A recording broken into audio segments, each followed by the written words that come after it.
To the 2016 U Advantage Summit. We're really excited. We had a replica of this in September 19, and we had around 20 folks. Right now we're at 32 or so. We're very appreciative. We know that this is a very busy time, and we're very appreciative of the time that you're investing to be here. We believe, although perhaps biased, it's a very important opportunity for us to put our heads together to make sure that we're on the same page and to plow through something we've been working on for 4 years, and actually more than that, at a point that it is really ready for implementation, particularly for integration into the student experience. And we really want that to happen. There's a lot of power in what we have accomplished so far, in what we're positioned to do. I'm very excited you're here. Let's do some introductions first. If you notice, the presentation has a bunch of different entities associated with it, and I would argue that this is one of the greatest things about today and about where U Advantage stands right now. The Division of Student Life has really embraced this. This is something that Robin has seen as a priority. In her priorities to the President, she's brought this up as number one. Because it has a capacity to transform student experience. And I think the other big piece about this is that we're all taking a part in this. And we're all being able to contribute in a number of different ways. But of course, we have had a design team from the Division of Student Life for U Advantage, and that's been in operation, even though it's been through a number of transitions since 2013. So majorly, the U Advantage design team has been pushing this through and going through the motions of making this the sturdiest process it can be. So can I have the design team members who are here stand, and so that we can know who you are. We're missing Lauren today. Robin is part of the design team, and we have also Carly and Tim who have joined us. And recently we have Brian and Renee who have joined also the design team. So please have a seat. Thank you. We also have the Student Life Offices of Assessment represented today by Brian and Renee, who are now part of this, official part of this effort in helping us make this happen and be the most rigorous we can. So thank you for being here, Renee and Brian. Of course, the Executive Committee on Assessment has been involved now in the past few months in the co-curriculum and how we look at U Advantage altogether. Right today we have Brian and we have Ryan with us, and of course we have Renee. Anyone else from the Executive Committee on Assessment today? Shelley and Kevin are part of it. And that's it, right? Mm-hmm. Yeah. So they have been involved. Also, a new committee has been created, the Executive Committee on Experiential Learning, that is so far co-chaired by Anna and me, and we're trying to still figure out the membership of that. But it's a division committee that's focused specifically on experiential learning and on the support that we offer to help all of us measure development and learning in our experiences. So I think we should get excited about this becoming a big collaborative process and being ready for implementation. So thank you everyone for being here. Let's look a little bit at the agenda and how the day is going to look like. We are scheduled to meet through 2 p.m. We'll have the first 90 minutes fairly busy with a lot of very important content. Robin will visit us at some point in the next few minutes. Then we'll talk a little bit about the theory behind U Advantage. I had the opportunity to present with Robin at a NASPA conference, and we realized that based on the content that we were presenting, we were sharing this to external audiences in terms of the theoretical background, but we were not sharing this internally. And she said, we have to share where this comes from, what it is, and why this is important. And part of the reason of the summit is to do that and to help all of us be on the same page about the background and the backing of what we're doing. One very exciting piece of the puzzle is that the co-curriculum of Student Life has been, or is in the process of being revised. To start with, U Advantage is the co-curriculum of Student Life. I think that in some instances, because of how we have been working so hard on the interface, we might have facilitated the misconception that UAdvantage is the interface we talk about for input experiences and that's what the students see and through which they interact with the co-curriculum. But UAdvantage is the co-curriculum of student life. We have a UAdvantage interface, which was an awesome opportunity for us to give a face of the co-curriculum to students, so the students could interact with it rather than be something that we just used and measured. So we realized that to some extent we had inherited the co-curriculum.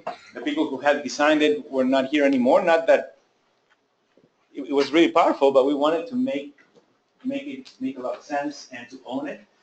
So led by Brian and Ryan and a number of other ECA members, and I had the opportunity to be involved, we have been looking at revising the co-curriculum and making sure that it makes the most sense to us and that it's owned by us. We can talk about it, we can sell it, we can promote it, we can understand it, we can implement it.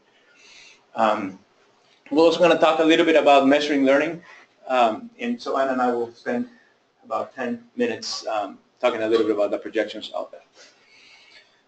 Then we'll go into a demo and talk a little bit about common language, which is very important because now that we're referring to it to students and the community, we need to be on the same page about how we call things. Lauren is not feeling very well today, so Courtney will be presenting for us on how to use UAdvantage and how to talk about UAdvantage with students, which at this point is very important. Also talking a little bit about the integration that we're doing between UAdvantage and other tools. We have already integrated with the calendar, and we're in the process of integrating with OrgSync and where that stands, what that means to you, the administrator, the facilitator of experiences. We'll talk very quickly about the feature that's in development, which is endorsements. We'll have lunch, and then we'll talk a little bit about reporting, what's available in UAdvantage, what are the opportunities in which we can engage through the database that we have built, and how do we tell our story. And one of the most important pieces of today is we want to get your feedback and your input about what you've heard, where we are, what thoughts, ideas, concerns you might have, so that we collect those and begin to address them as quickly as possible. Any questions about the agenda? Sounds like a plan? All right. All right, so let me talk a little bit about theory and how this came about. From the theoretical perspective, there are a few things that, at least in my own experience, have really impacted the way in which I think of experience. Recently, when I do presentations to students, to parents, to other constituents of the university, I really say there's one word I want you to remember of everything that I say. If you can manage that, please remember experience and the power of experience. And of course, in our world, it's more than just experience, but it's experiential learning.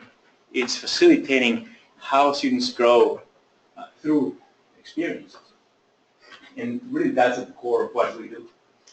But it goes all the way back to very early theories when John Dewey developed his experiential education theory in 1938, and how that really gave birth to learning is not just cognitive, right? It's also experiential. And it began to develop into a number of theories that have changed the way in which we think of learning, the learning theories, or the ways in which we design instructional theories, like problem-based learning, mastery learning, like customized instructional design, sequence instructional design.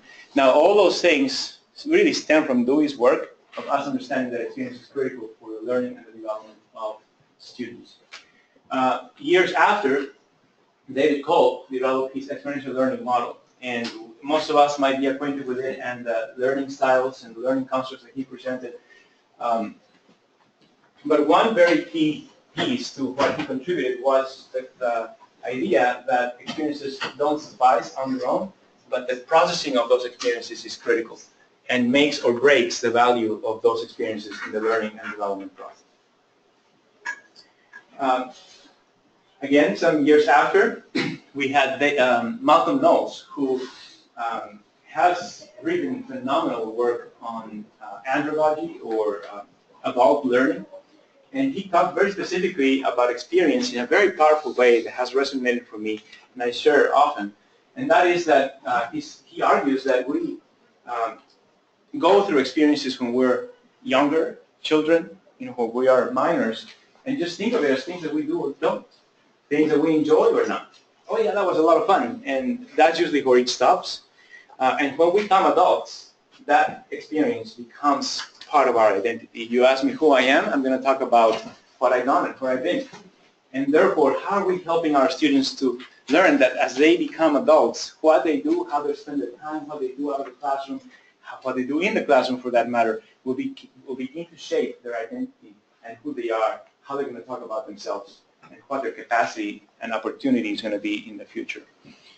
So Noel's work has also been very important, and at least for the career development work, John Crumbles has been incredibly powerful with his planned happenstance theory in, I think it was 1999, and then his happenstance learning, planned happenstance was 2004, and in 2011 it was happenstance learning. He changed the name of his theory.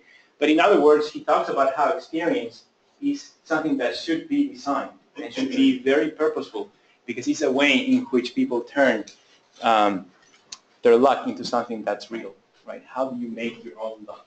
That's what he argued and how to define his happenstance learning theory. But in all of this, you see that experiential learning is really powerful and important for us to do.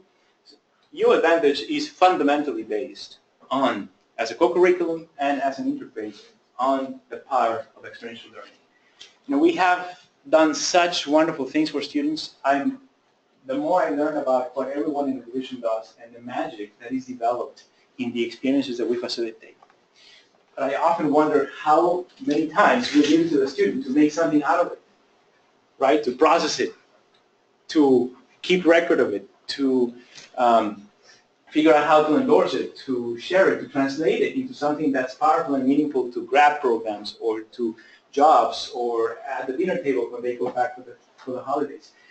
How is it that they make sense of what they've been doing? It has to be facilitated. And that's what we're trying to do with the co-curriculum and with the interface. Now, if we move from theory to data, we have a number of data points that have been also very powerful for us. The first one is that a recent Gallup survey, late 2015, indicated that 87% of the world's workforce was struggling to find meaning in what they did. 87%, right? That means that only 13% of the world workforce is enthusiastic and engaged and passionate about what they do. How do you solve the systemic problems that we're facing? We heard a little bit, too little about it yesterday, but we heard a little about it yesterday. How do we engage as a community and a society to fix economic and sustainability and social justice issues? It has to be based on a passion, right? And 13% is not good enough. In the United States, it's 1/3 of the workforce is only finding meaning in what they do. Now, how do we find meaning in what we do?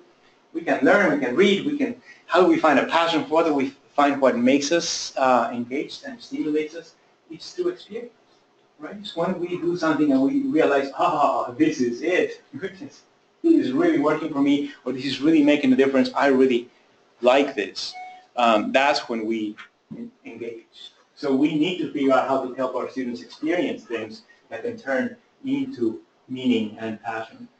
Another data point that is important for us, not too long ago, I think it was 2006, 2007, the Department of Labor came up with data indicating that the millennial generation was expected to change careers 8.5 times in their lifetime. They took that back because they said, we're having a hard time defining career change. We don't know how. We're really struggling with that. We've been challenged and we're taking that back. So, gosh, how do we tell students that they're expected to change a lot of times? Because that's still happening. And LinkedIn recently did a study. Actually, they replicated a study. They realized that from 86 to 90, graduates average 1.6 job company changes very often in different industries in their first 5 years after college.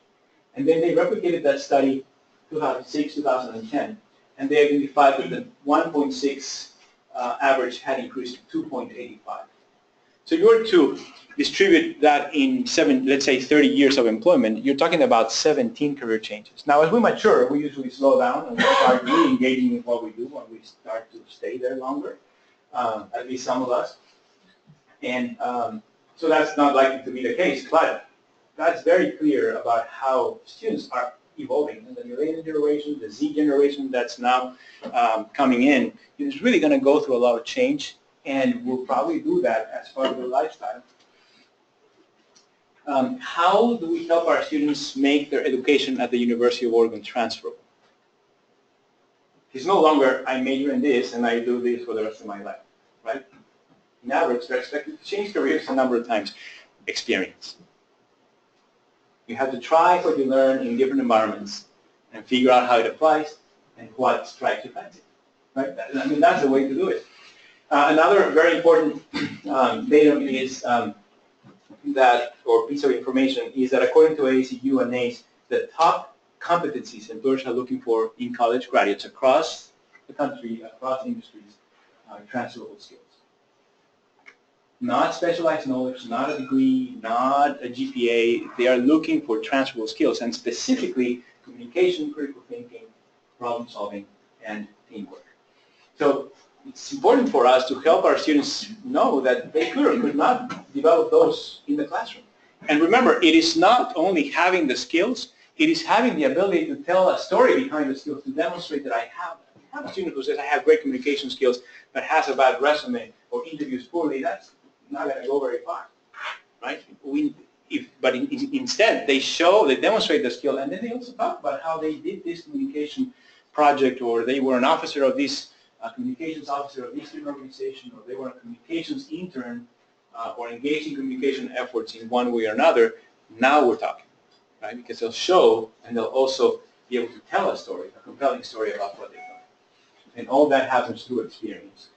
Also, according to NACE, NACE is the National Association of Colleges and Employers, and CERI, the Collegiate Education Research Institute, they identified in different studies that on one end, 71%, on the other one, 83% of employers will not hire college graduates without meaningful professional experience, or at least meaningful experience. So that's what they're looking for. And I've talked to many recruiters of grad programs, and that's what they're looking for too. Even medical student candidates. And then we also know from NACE, we had a little bit lower number the year before from internships.com, but now NACE identified in a study that 73% of internships end up in a job offer. And repeat internships, that increases to 90%. Again, experience and experiential learning.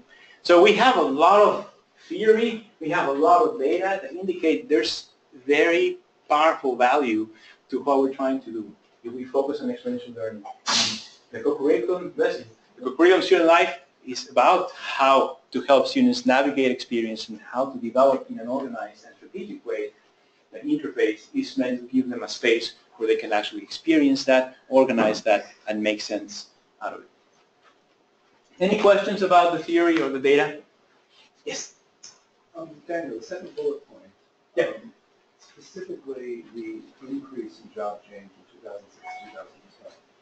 2006-2007. Was any analysis done as to the effect of the quote-unquote Great Recession? There's a period of severe job loss between 2008 and 2010. That's right. In the economy. I don't know, but I'll look more into it. Yeah, that's a very good question. Because you could have had an effect, right? Needing to change jobs rather than wanting to change jobs. Or even just an analysis of the change in the economy in the 80s and 90s. Yeah. Very good point. Anything else? Any other question or comment or? All right. So December 2010, I worked with some people in the staff of the Career Center and went to Robin and suggested that we develop an interface. And this is what I presented to her. You know, some sort of a tool that would allow students to do these things. You see an inner circle that would help students begin to track their self-assessment. And then also begin to do some recording of what they identified as their needs assessment. Because a lot of what we help students do is not only to identify who they are, but how that matches needs out there and what research they need to do in order to find those or to identify those. And then based on that, develop goals that they want to accomplish and experiences to which they want to accomplish those goals. And then record accomplishments from those experiences and then figure out how to put that together in some sort of a portfolio or portfolios they can customize for the needs that they have. All of that scaffolded through reflection, feedback, and communication and collaboration. If you all remember, Michael Williams, our marketing specialist, and he made this really, really pretty. If you were to look at the notes that I still have on my board, it doesn't look this pretty. But the most fascinating thing happened because in that meeting, Robin reminded me, hey, we have a co-curriculum. I wonder, and you know, this is one of the things that blew my mind of many things that blew my mind of Robin's way of connecting the dots. What if this becomes the way in which we give a student face to the co-curriculum? So the Office of Assessment and a number of different staff from different departments had worked on developing the 10 learning areas through which we were trying to, or in which we were trying to help students develop. And it's think, engage, and thrive, do you remember? Think, engage, and thrive. It hadn't necessarily come to life yet. It was something that was already developed. We were trying to figure out how to get it started. And of course, it was an aha moment for both of us. Gosh, it doesn't have to be just the divisions. It can be the student. It should be the student. It's all about the student. So it was, yeah, can we put our heads together and make that happen? So even I had come to Robin asking her whether I could go to all directors and ask them whether each department could contribute some money so that we could increase the FTE of our programmer and then we can start developing it. And he said, okay, let's do this as a division. Let's make it happen. And U Advantage began. At that time, I was talking about that as ELI, the Experiential Learning Interface. Here, Bobby, how are you? You're fine. You're fine. Disrupting everything.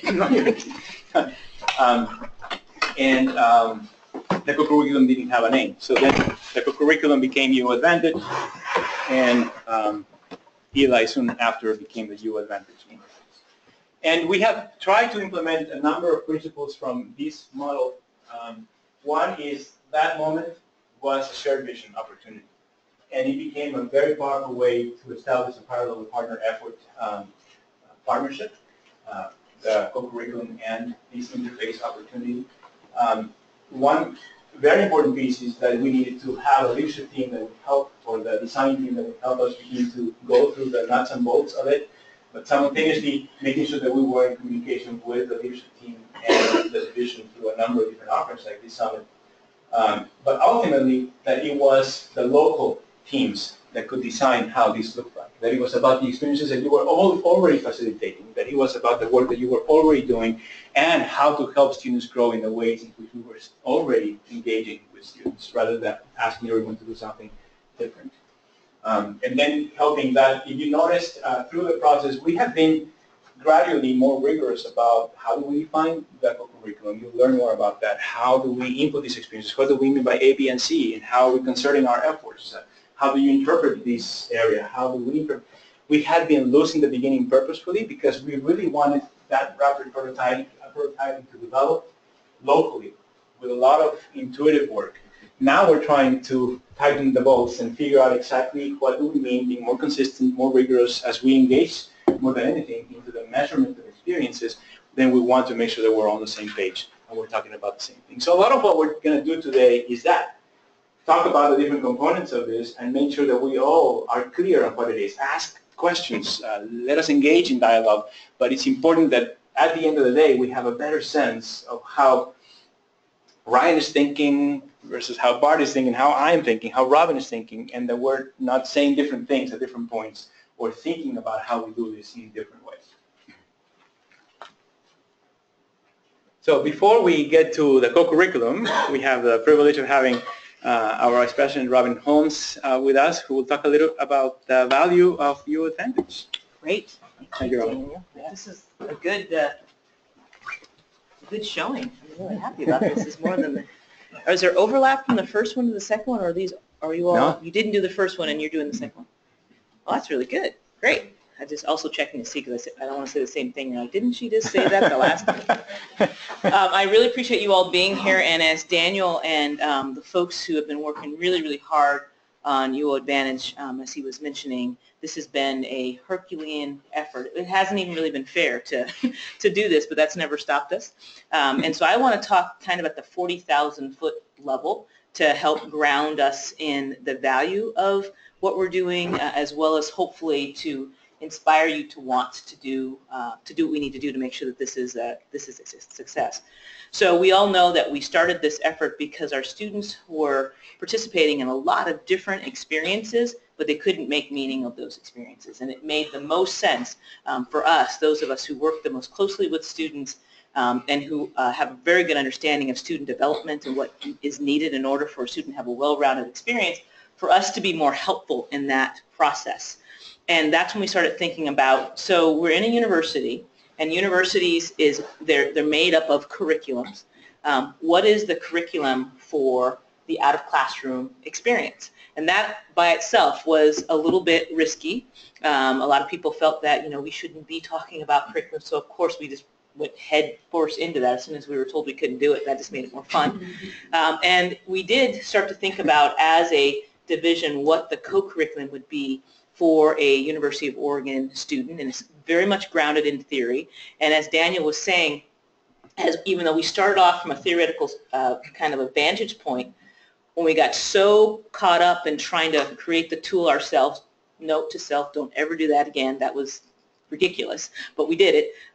We got so caught up in that part of it that we kind of lost track of the theoretical underpinnings. Now we need to go back and make sure that all of you have a really, really strong understanding of what the co-curriculum is, what experiential learning really is, and why we're doing what we're doing. So it's more than just a bunch of stuff that's loaded on UO Advantage. We're actually trying to accomplish something. And so I appreciate the summits because I think that we're at that backup point, and we're going to start to work through that understanding, that deeper understanding for all of you. So why is this important?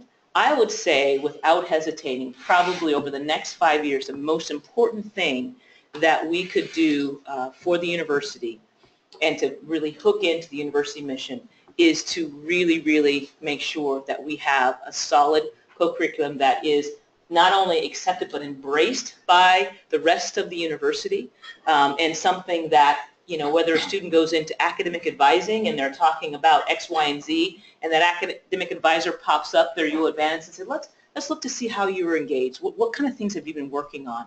What are some of the badges that you've already earned, and what maybe have you not had an opportunity to do? Here's some classes that I think will help you with some of the underpinning curricularly, but there's also a bunch of things you can be doing outside the classroom, because we know when you do that, you do better in school. So when we start to see those kind of markers where folks outside of those of us who work in the Division of Student Life are utilizing this tool on behalf of our students, then I think that we'll know that we really have done what we set out to do, which is to make this a university tool, a university approach. So co-curriculum, making meaning of experiences, using the very powerful experiential learning as a tool that we utilize with everything that we do is really what we're trying to get after here.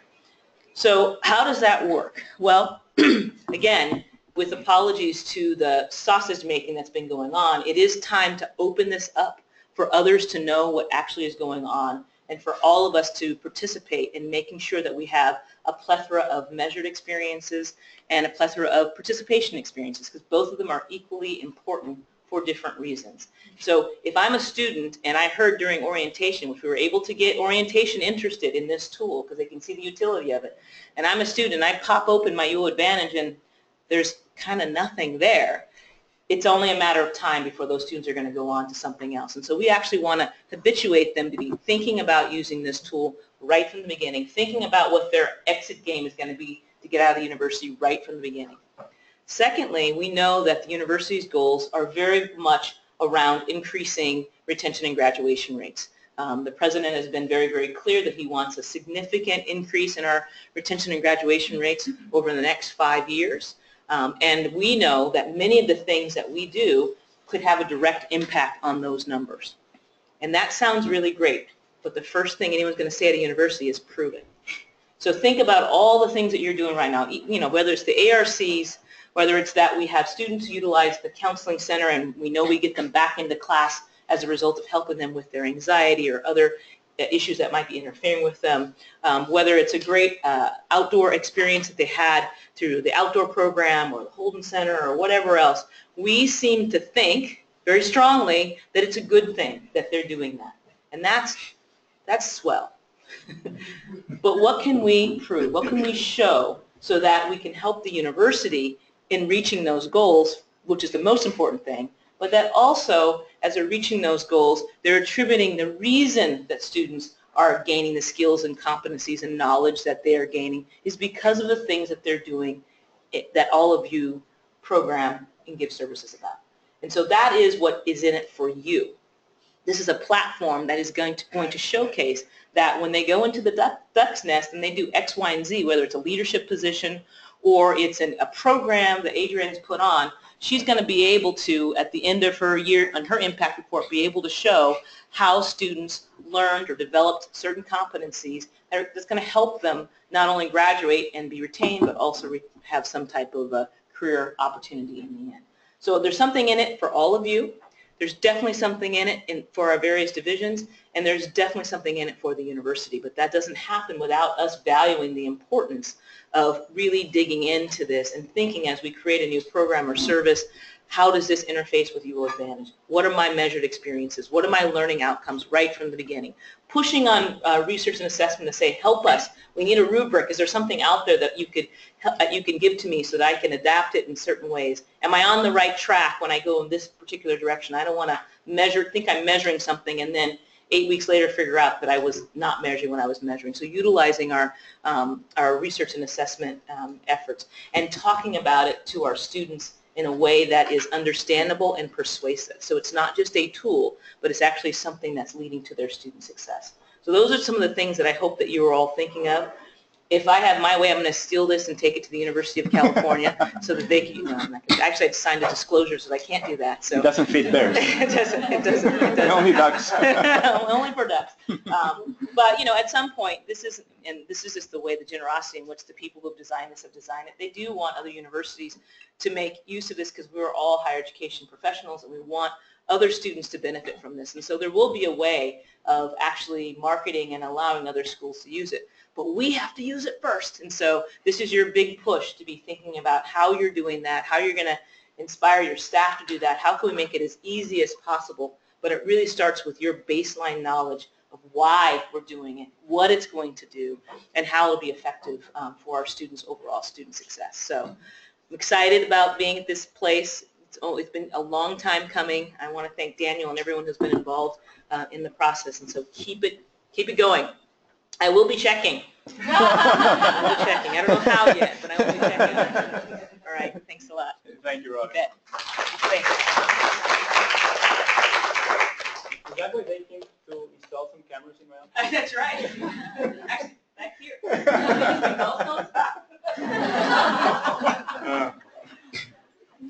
All right, so there you have it. Robin's perspective on how we are at the point and how we are ready to engage. So let's talk about the co-curriculum. We'll spend a few minutes talking about the process. This is a very important piece of where we are in the fact that we really needed to figure out how to understand and own the 10 areas. We realized that one we couldn't really make sense out of. So we're going to talk to you about 9 and talk about the 10th. Have a conversation about the 10th one. What do you think makes sense? We got great input from our last summit, and we would love to get some additional input today. But we're going to gradually, very carefully talk about this from first the perspective of what is a co-curriculum? How do we massage and re-describe or redefine each of the areas, or maybe even relabel each of the areas? Let's talk about how we become consistent and in understanding what the co-curriculum and each of the 10 learning goals are. Then let's talk a little more about how that integrates into the U Advantage interface and how we're going to be using that. And then let's talk about, and we'll come in and talk about measurement and how we're projecting to measure experiences, because you cannot start measuring without being clear about what you're measuring. So we're talking about the co-curriculum, integration with the interface, and then measurement. So Brian and Ryan.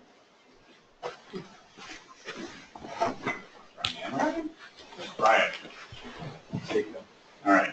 I'm going to talk a little bit about how we got to where we are with sort of redesigning or redefining the learning goals and the constructs underlying them.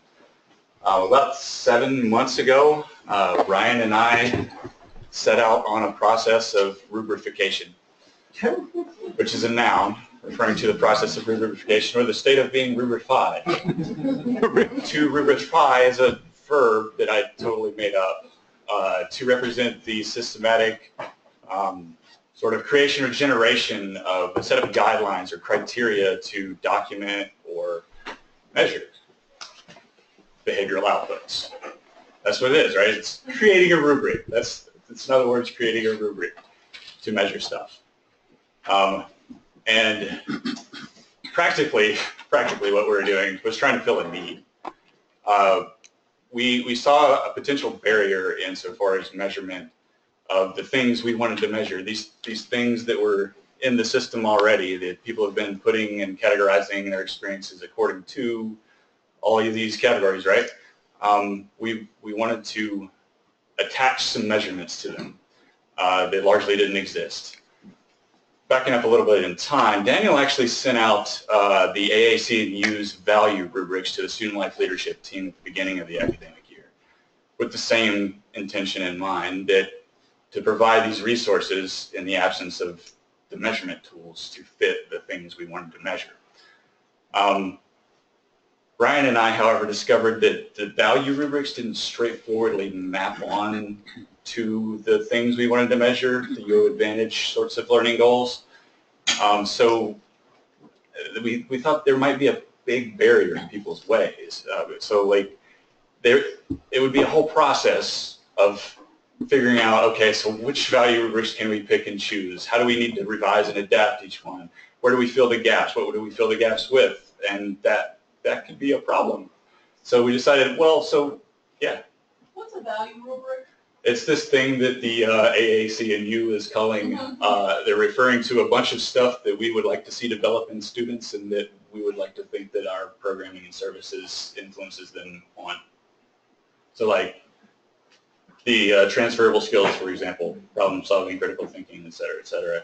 Also like intercultural knowledge, things like that. It's rubrics to try to measure how students learn in those areas. Right. And it's become sort of an industry standard in terms of rubrification of things. However, they don't straightforwardly map onto the things that we intended to measure. So that's the problem. How do we tackle that? Ryan and I decided we tried to rubrify the things we wanted to measure. However, we had a really difficult time doing that. And we're a couple of pretty smart folks with some experience in measurement and assessment. And if we were having problems, surely other people were having problems. But what were we having problems with? Clearly we're not total geniuses because it took us like 2 months to figure out what we were having a problem with. And what we put our fingers on really was that the definitions of the things that we were working from were pretty bad. They were at best vague. A lot of them were circular, confounded, conflated.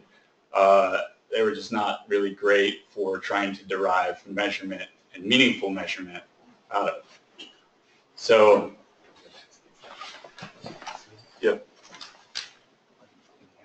So we gathered we took a few steps back and set up on a new process and gathered a bunch of people together, the executive committee on assessment, the assessment GTFs around the division, Daniel and myself, and we had 2 half-day sessions of workshopping out some definitions which are in this handout that is going around right now.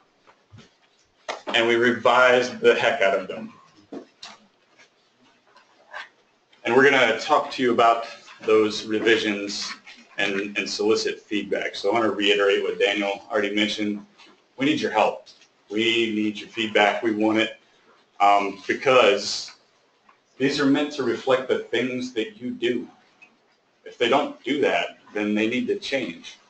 So we're going to have some opportunities to give feedback here in the session, sort of incrementally as we go through the constructs and the definitions of the learning goals. And then we'll also follow up with a survey after. So if you want to provide feedback here, that's cool. If you think of something later in the shower in an aha moment, do the survey. And even after that, if you have an idea after the survey, just contact us. Now, with a caveat, if it's some fundamentally system-changing thing, that kind of needs to be shored up in a reasonable amount of time so we can get this thing going. But if it's just like a development, sort of continuation, addition, idea, anytime, contact us. Just say, hey, I had an idea. What do you think? All right.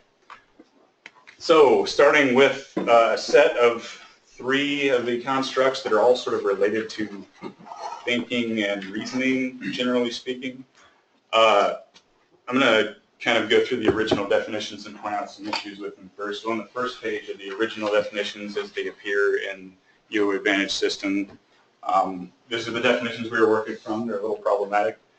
So starting with problem solving, these experiences help you learn and practice critical thinking, problem solving, and decision making. They also involve considering multiple perspectives, assessing risk, considering ethics, etc. So it's like a list of stuff, including problem solving, so it's circular. Problem solving is problem solving, and a bunch of other stuff. That's not very helpful. What does that mean? What do these things mean? Connecting ideas, sort of the same thing. It's designed to engage you in connecting knowledge and ideas from different disciplines and applying them to real-world situations. So connecting ideas is connecting ideas and applying them. Not very meaningful. Reflective thinking was one of the better ones. It was easier. There were more clues as to what it actually meant in there.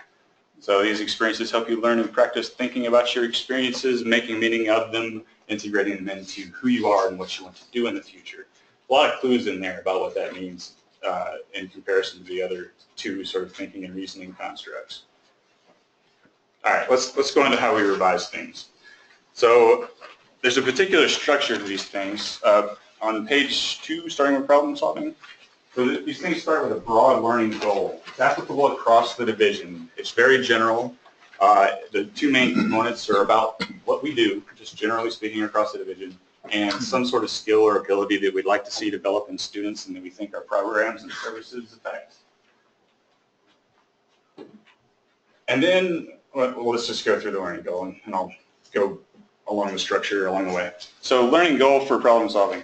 Students who engage in student life programs and services, what we do, right, will be able to, some sort of skill or ability, effectively identify and solve conceptual and real-world problems. Really nice, neat, succinct thing. But what does it mean, right? That's where the construct definition part comes in. So elaborating on that, problem solving refers to the ability to clearly describe a problem, recognize relevant factors that contextualize it, propose a viable evidence-based solution or set of solutions to the problem, and consider the consequences to the solution. So getting really concrete about what that thing is, right?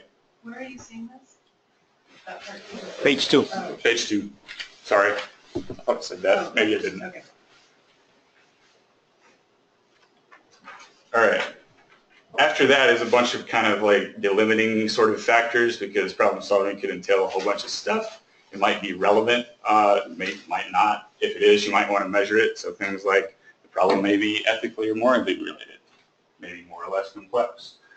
It may represent new or existing challenges, and we kind of flesh out what that might look like.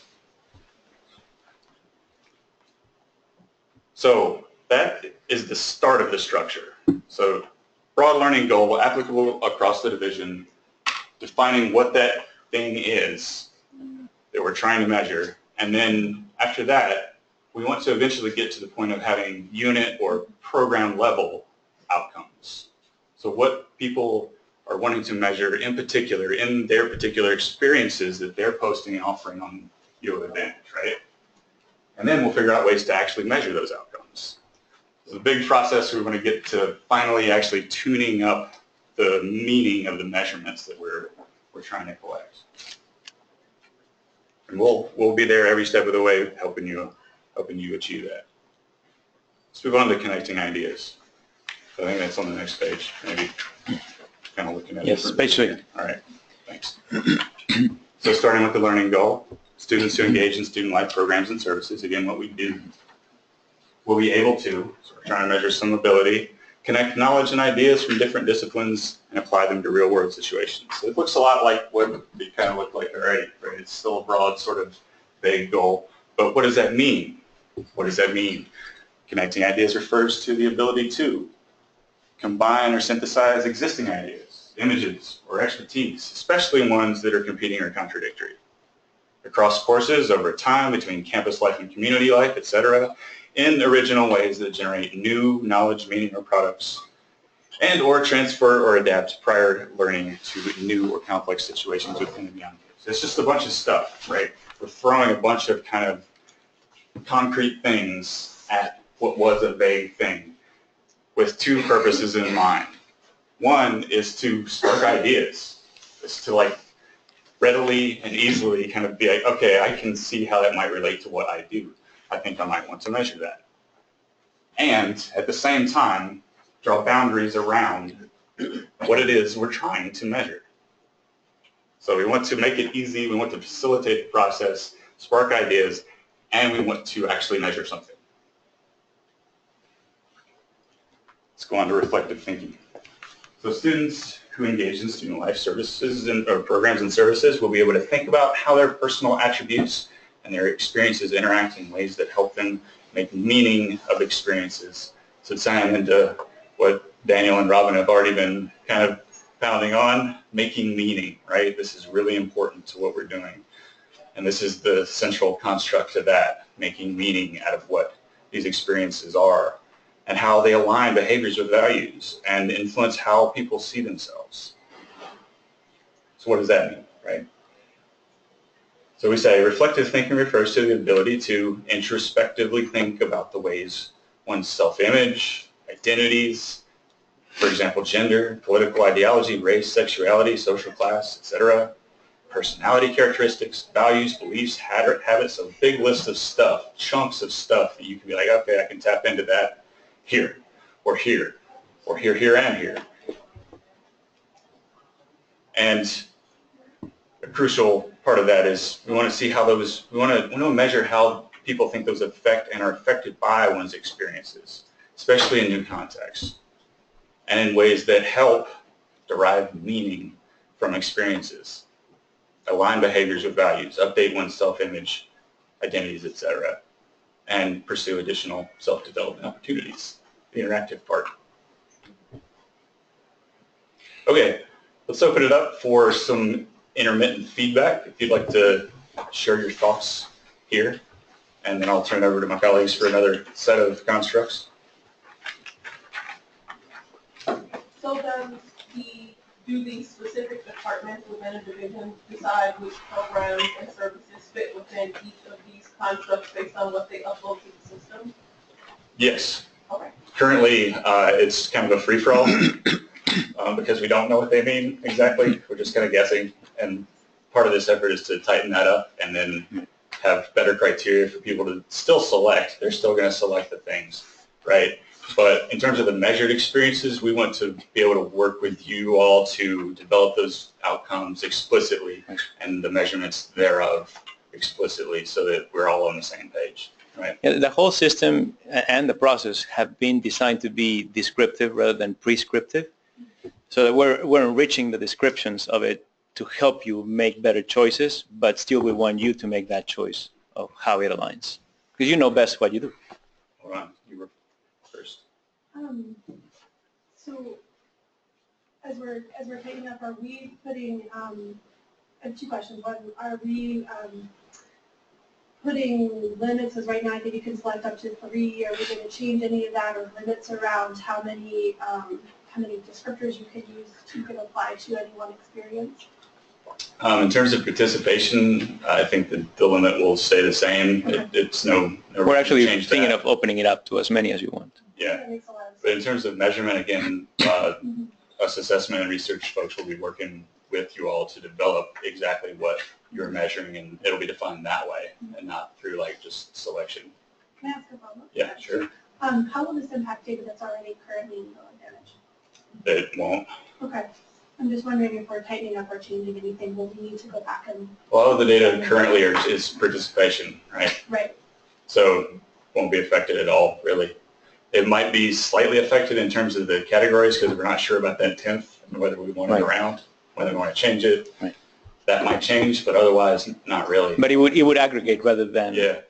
Well, absolutely, just Contradict. wondering if that's Yeah. something we need to think about, because I actually do have some assessment data in the system, not just Right. participation. The Career Center Okay. does have. Right on. I do. Well, that's awesome. Yeah. So I'm happy to take that, like you and I can chat about it. Okay. Cool. There we go. So just to be clear, there's still going to be two different, there's going to be the participation and then the measure. Which Correct. should link up somehow, yeah. And then is there any, like, requirement that we have so many of one and so many of the other? Or? We'll talk about it in the next piece. Great question. Yeah. Yeah. Is there any hierarchy to these concepts in which we try to measure first? Because while I appreciate the three that the limiting, it feels limiting, but at the same time, if we're actually trying to measure this from an assessment perspective, we don't want to overwhelm the students with, we've got 5 areas that we're trying to capture. Is there No. a hierarchy to Yeah, this? absolutely not. Pick one. Pick one or two at most. Yeah. Like, just focus. And I would say focus not only in what you pick to measure, but also on the experiences you pick to measure. So focus on a flagship. Focus on the most important thing that you want to do, and then focus on the most important thing you want to measure out of it. And then, not to jump ahead, but I'm looking at what's after reflective thinking, and for intercultural, having some challenges separating this out. I'll let Ryan deal with that.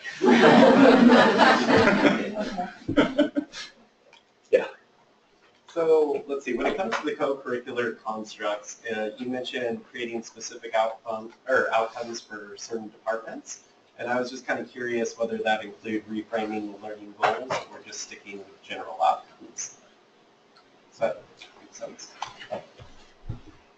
Almost. So are you saying, are the broad learning goals as defined going to change in response to development of outcomes, or? So I'm wondering, when it comes to a specific department, are they to reassess the learning goal or to adhere to the learning goal set in this standard? To hopefully align Right. their outcomes with their learning goals, right? Okay. But part of what we're trying to do here is solicit feedback on whether we're missing anything in those goals, like either describing it wrong, inaccurately, or we need some revisions, some additions categorically, or just to the ones we have. So yes, we would like to align the department or unit level outcomes to these learning goals, but we're still sort of in flux with what the goals are. So if you have feedback in terms of like what those need to be before we go down to the department level, that would be very helpful. Awesome, thank you. Yeah.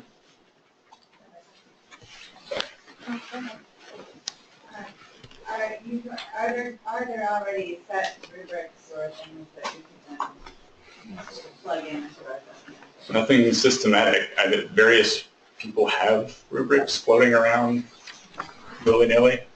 I just wondered if that might be helpful for the, so that we aren't starting from scratch. No, that's what That's a plan. Ryan and I were essentially trying to do at first, was develop rubrics that were sort of like general and template form that people could use if they didn't have any. And in our discovery of like why we couldn't develop those very well, we went back and tried to redefine the constructs. Next step is rubrifying again. And I was just going to mention, that's the goal, is for us to come up with a toolbox that you all can tap into Yeah. to make your lives easier when it comes to measurement of these things. And it's not going to be a one-size-fits-all, it's going to be a toolbox. And then if that doesn't work, we'll be available for personal consultation to help you develop something for your specific services. And adapt it to them, yeah. Do you have a question too? Or just a comment? Comment. Okay. Hi, and this might, I'm wondering if this is the right place to talk about it. Of course it is. But overarchingly as a maybe even a shift in definition.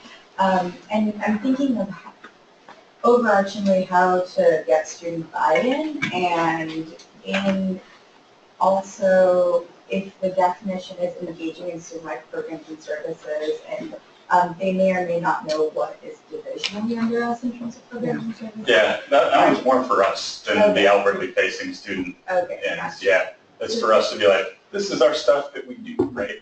Yeah. We also need the inventory, but that's a total other can of worms. Okay. Yeah, and I was just going to ask too if there's also talks of in the future of them trying to engage other divisions better that we share programs and services with to add their experiences onto this co-curriculum. Yeah, I think Daniel can probably speak to that Yes. better. Yeah, that has been a long-term conversation that has really focused on the timing of that. So the goal has always been that. But we wanted to make sure that at least the prototype year had actually taken place and had succeeded. And with prototype year with 1,200 experiences in the system and over 12,000 students earning badges, then we feel that we're ready to begin to engage. And we have a number of different units to whom I have already talked about UAdvantage and are excited. They're also waiting for the timing of that. And of course, our new structure lends very powerfully to that, right? Because automatically, even the work that we're planning on continuing to do automatically becomes cross-divisional. So we had news in between the two summits. We didn't modify that terminology, but that's definitely a plan that we have. Yeah, thanks. Eric? Oh, sorry, I missed a bunch over here. For problem solving, it says effectively identify and solve. Is that a lot for, I mean, you have to do both of them when you're trying to solve, like identify and solve the problems? I don't know, it seems, I mean, understanding that's a large overarching goal, but it seems a little bit like there's value in identifying and not solving, and then there's some problems that they aren't going to be able to solve, but they might be able to identify solutions in. Yeah, I don't think that's necessarily mutually exclusive. I mean, we could put and or, yes, but yeah, it's just to signify that it may involve both of those things.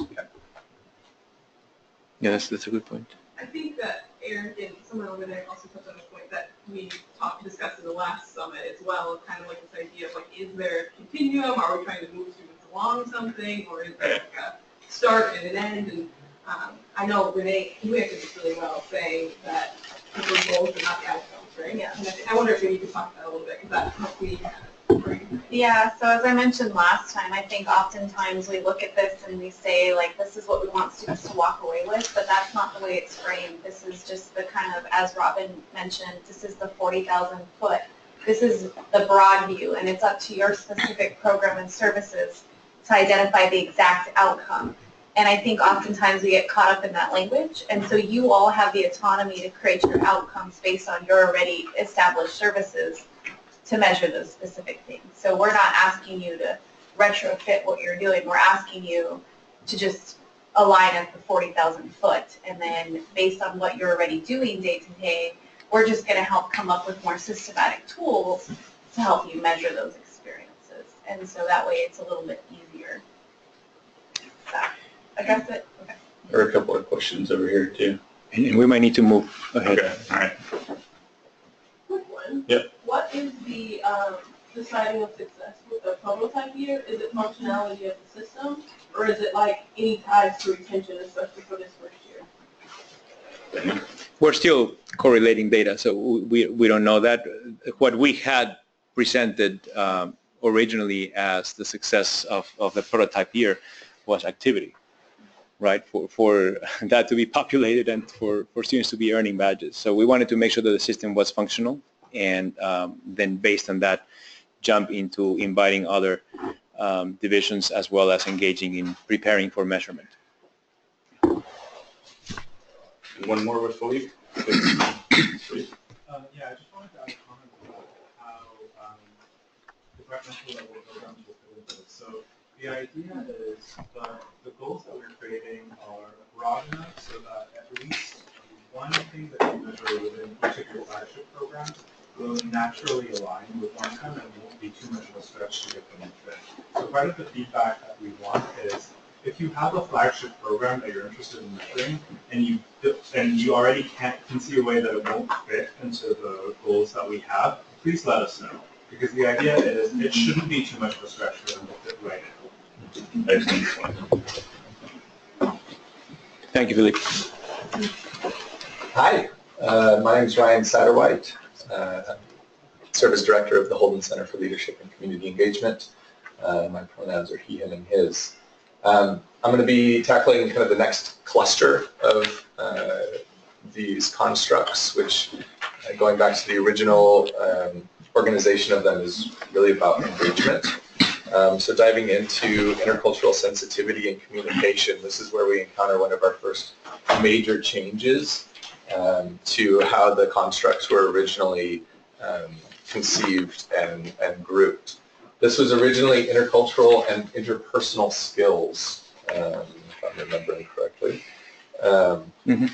And we found it to be ill-defined and problematic to have these two clustered together. In particular, interpersonal skills seem to be kind of this umbrella category that a lot of the other constructs could fit under. And so it was a little meaningless. And so we jumped on that opportunity to narrow the focus to just intercultural sensitivity and communication.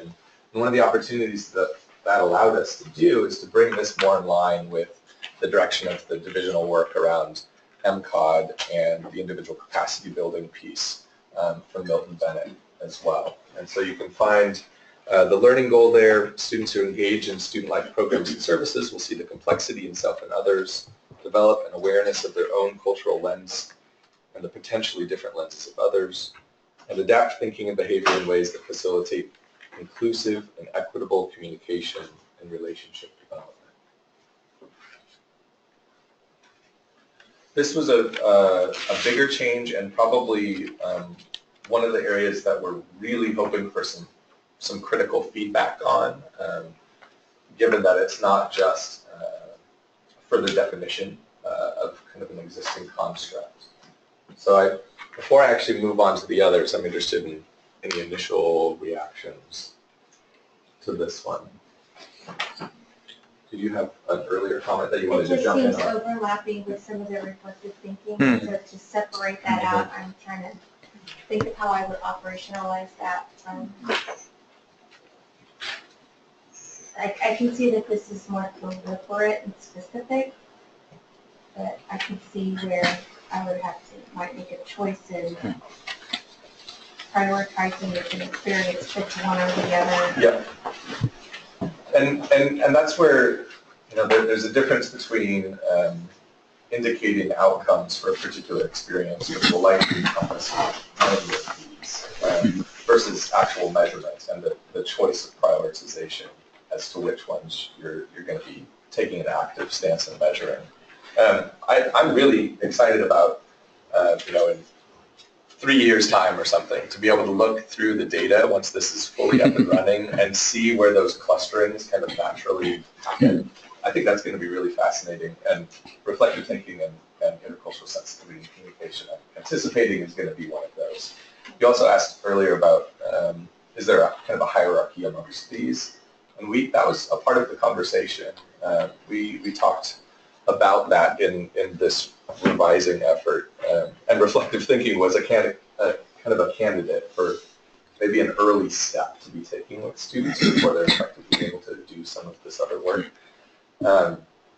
But it wasn't clean enough to kind of make a clear hierarchy within them now, so we just kept them all as is. But I think the natural relationships is going to be Brian? Along those lines. One thing in response to your first question, Leanne, we had that conversation in the curriculum review group, and we wanted to make them as discrete as possible. If you notice, there's a focus on authenticity in reflective thinking, so more focused on self, right, and identifying who I am and how that shapes my reality.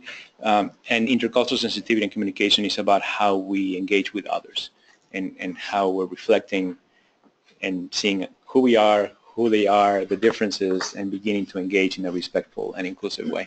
So we try to separate them that way.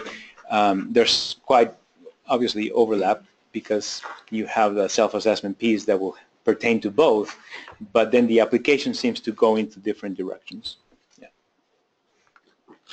But that's a fantastic question, because one of the issues that we were trying to address from the original 10 was that there was so many overlapping areas and the lines weren't distinct. So if that continues to be a case, we need to know about it. Other questions on this one? Yeah. Sorry, question. I'm just wondering, I wonder if you could speak more to the term equitable communication. When I look down what's listed is striving to be inclusive and equitable, but I'm just curious about that. Equitable communication. Yeah, that's, in my mind at least, and I'll let others jump in, kind of the legacy of the fact that it's drawing a lot from the developmental model of intercultural sensitivity, which comes from a communications field, intercultural communications. And so we wanted to expand its use beyond communication, but still maintain some level of focus there. So that's why it's communication and relationship development. That was the intent, at least. Yeah.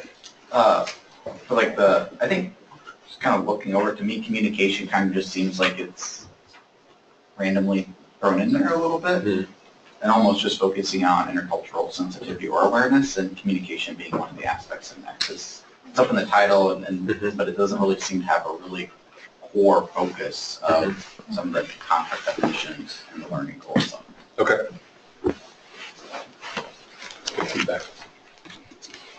I wonder if the communication side of things could be looped into perhaps that we talked in the last one about, like, perhaps the social justice oriented one or something that was more action oriented, and maybe we can make this one our more awareness, self awareness, and then that one more action focused. I like that. Yeah.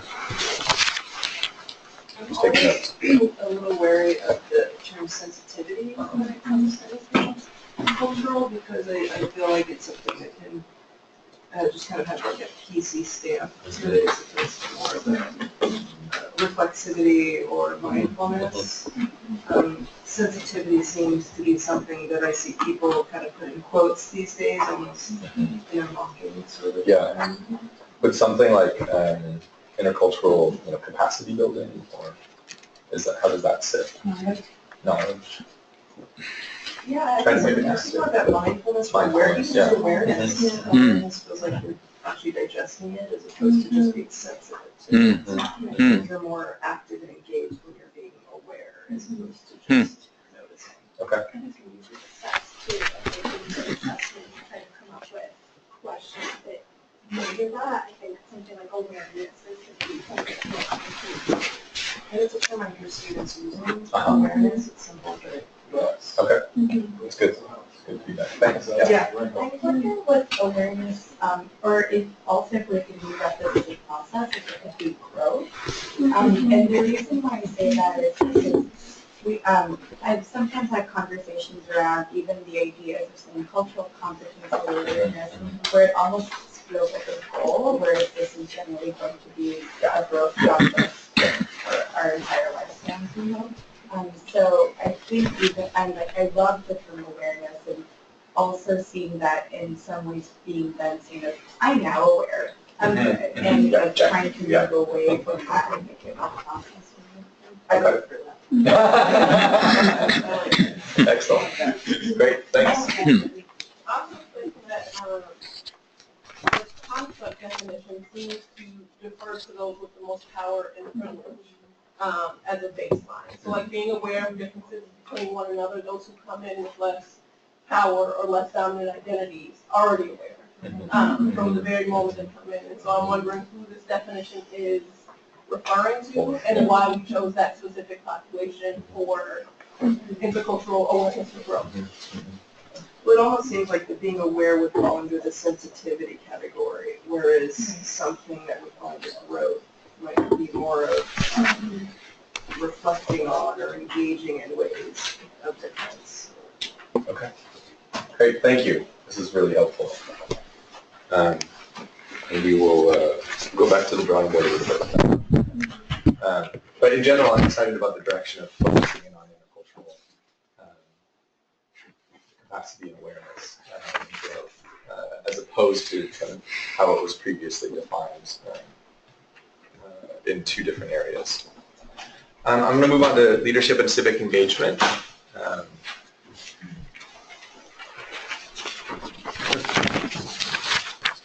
My apologies for this one taking up a whole page. It's my fault. Students who engage in student life programs and services will develop a self-efficacy in group and community spaces, see leadership as a role that anyone can occupy, and be able to articulate their own social responsibility to their communities. This was another one that sparked a lot of conversation in our review process, and it's the only one that we actually kept as two items in one construct, and that was an intentional decision, although it was one that we wrestled with in order to kind of clearly indicate the linking between these two ideas, also consistent with kind of the grouping within the Holden Center at the divisional level as well. There's a much lengthier construct definition here that we may be able to kind of winnow down over time. But I want to point out the bottom section of leadership and civic engagement because it's a little unique to the other constructs.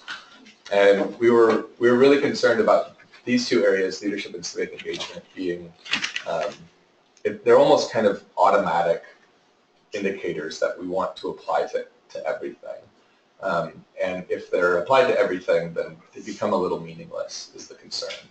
And so we put in a little guideline there in terms of how to more effectively judge whether or not your experience would align with leadership and civic engagement. So when in doubt about whether an experience should fall under leadership and civic engagement, A, the experience has to be facilitated in a way that explicitly tries to develop leadership and or civic engagement according to this framework. B is an experience that requires positional leadership, program management, facilitation, or mentorship, and the student is equipped to follow this framework. So basically alignment, as opposed to just labeling any possible student position as a leadership opportunity. So alignment with this approach. Any quick questions on that one? And I'll just, I guess, take a minute to highlight for anyone in the room who may not be aware that the division does have an official kind of leadership philosophy document that's meant to offer a consistent structure and language around any experience that is meant to be developing leadership capacity in an individual. Yeah. How do you share that out? I believe it's on the student life page under staff resources, and it's also can be found on the Holden Center website.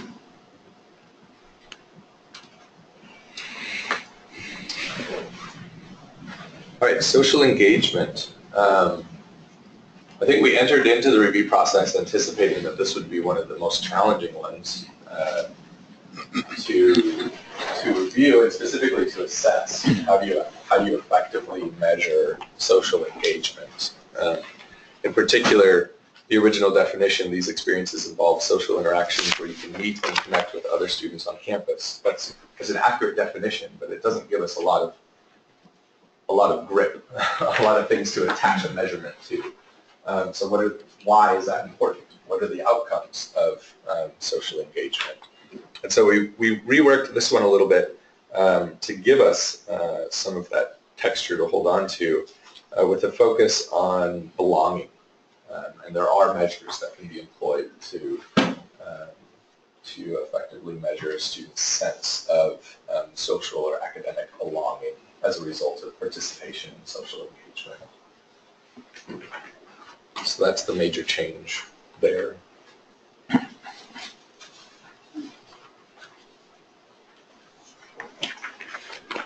And then finally, responsibility to others. Students who engage in student-life programs and services will understand the many ways that they can and do impact others. This is another one that we wrestled with quite extensively, and in the end decided, or at least have now landed on a place of limiting it to kind of the internal awareness element, as opposed to the what comes next, the kind of the moral or ethical so what of recognizing your impact on others, which can be better situated perhaps in something like leadership and civic engagement.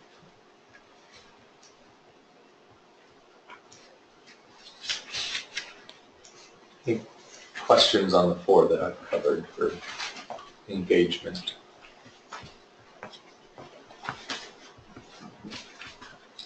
Great. Thank you. And I don't know if this has been mentioned, but I think the intent is for us to have kind of some follow-up opportunities to be just walking through these and discussing in greater detail at the department level. So this is certainly a draft, and we'll have continued opportunities to shape it. We will also be sending these, so you have it digitally, these and the PowerPoint. And we'll send a survey out, a follow-up survey, asking for feedback. So if you want to take some time to think about it and provide us with more information about your thoughts, we'll give you a chance, plenty of chances to do that. Thank you, Brian and Ryan. We appreciate that. We have two more constructs that we'd like to present to you. One is career and professional development. That was previously labeled as professional success. Now it's career and professional development. And the learning goal of this particular co-curriculum item is students who engage in student life programs and services will improve their career decision-making, self-branding, self-promotion, networking, and career action planning competencies, as well as the top transferable skills employers seek. And I'm just realizing they should be and or, because that's pretty ambitious if we want to do that with every student that but it's trying to be specific about the types of things that it'll address and eventually measure. There are a number of assumptions at the bottom. Those are the bullets. And then the construct definition that just goes a little bit more into the types of ways in which students often develop these competencies. And the last one is health and well-being, which is students who engage in student life programs and services will understand their physical and mental health, the integration of physical and mental health, and take steps to manage and improve their physical and mental health. So it's the understanding, the integration, and the management to improve those two areas of their lives. You have also on page 6 some construct definitions, or definition of the construct in more detail. So as you noticed, we went through the 3 areas. Still, we see these aligning with the think, engage, and thrive components of the co-curriculum. So Brian covered the think, Brian covered the engage, and I talked about the thriving piece.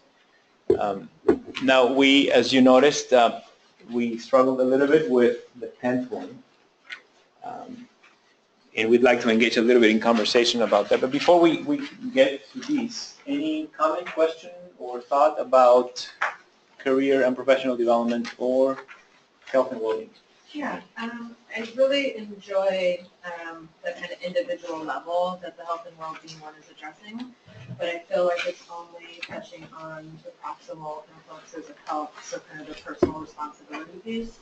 And I feel like what we're missing is kind of those distal influences. So much of the work that we do around physical and mental health is also from a community lens. So I'm just wondering if there's a way to incorporate kind of the population and community level health that I know Susie does in the center and Chantal works on in the room. We do it the best now. That's great. So I made a note, and then if necessary, could we reach out to you for ideas and thoughts that you have? Very good point. I would also add, while I appreciate the comprehensive approach to this, I'm thinking about some specific things that we're trying to do at the health center that are very specific on health and not necessarily about that comprehensive approach. So for example, as we offer a diabetes management education course, it is specific about diabetes management and that physical health, and it's not this broader approach of how this is written to understand how one's body and mind function. It's specific to diabetes management. And so I feel like that wouldn't, with the way that it's worded, it's got to be about all of it. And we have some very specific things that are just about this one. Right. Did I see your hand, Shem?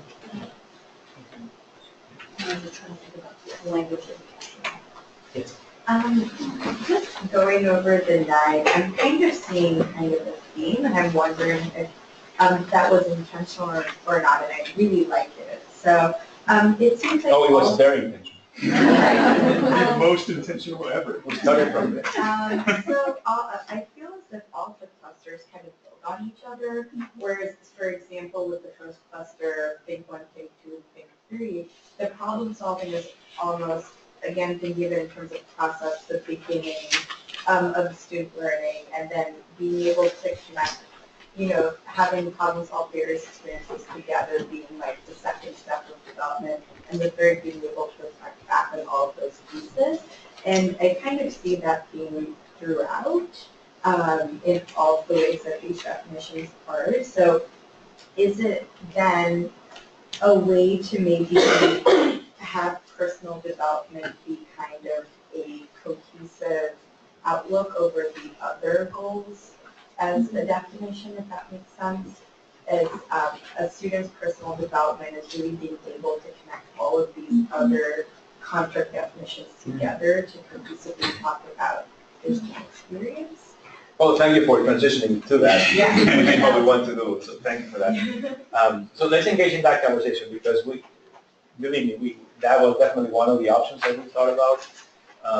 But we went in many different directions, and last time that we had our earlier replica of the summit also had some very interesting ideas. So some of the things, just to put some things out there, noticing that professional development seemed to be overlapping with most other areas, it was becoming difficult for us to make it discrete. And to the point that we thought, let's get some input, because we're not getting to somewhere, to a place where we can say this is the direction in which we're moving. We thought of things like emotional intelligence. We thought of things like self-assessment.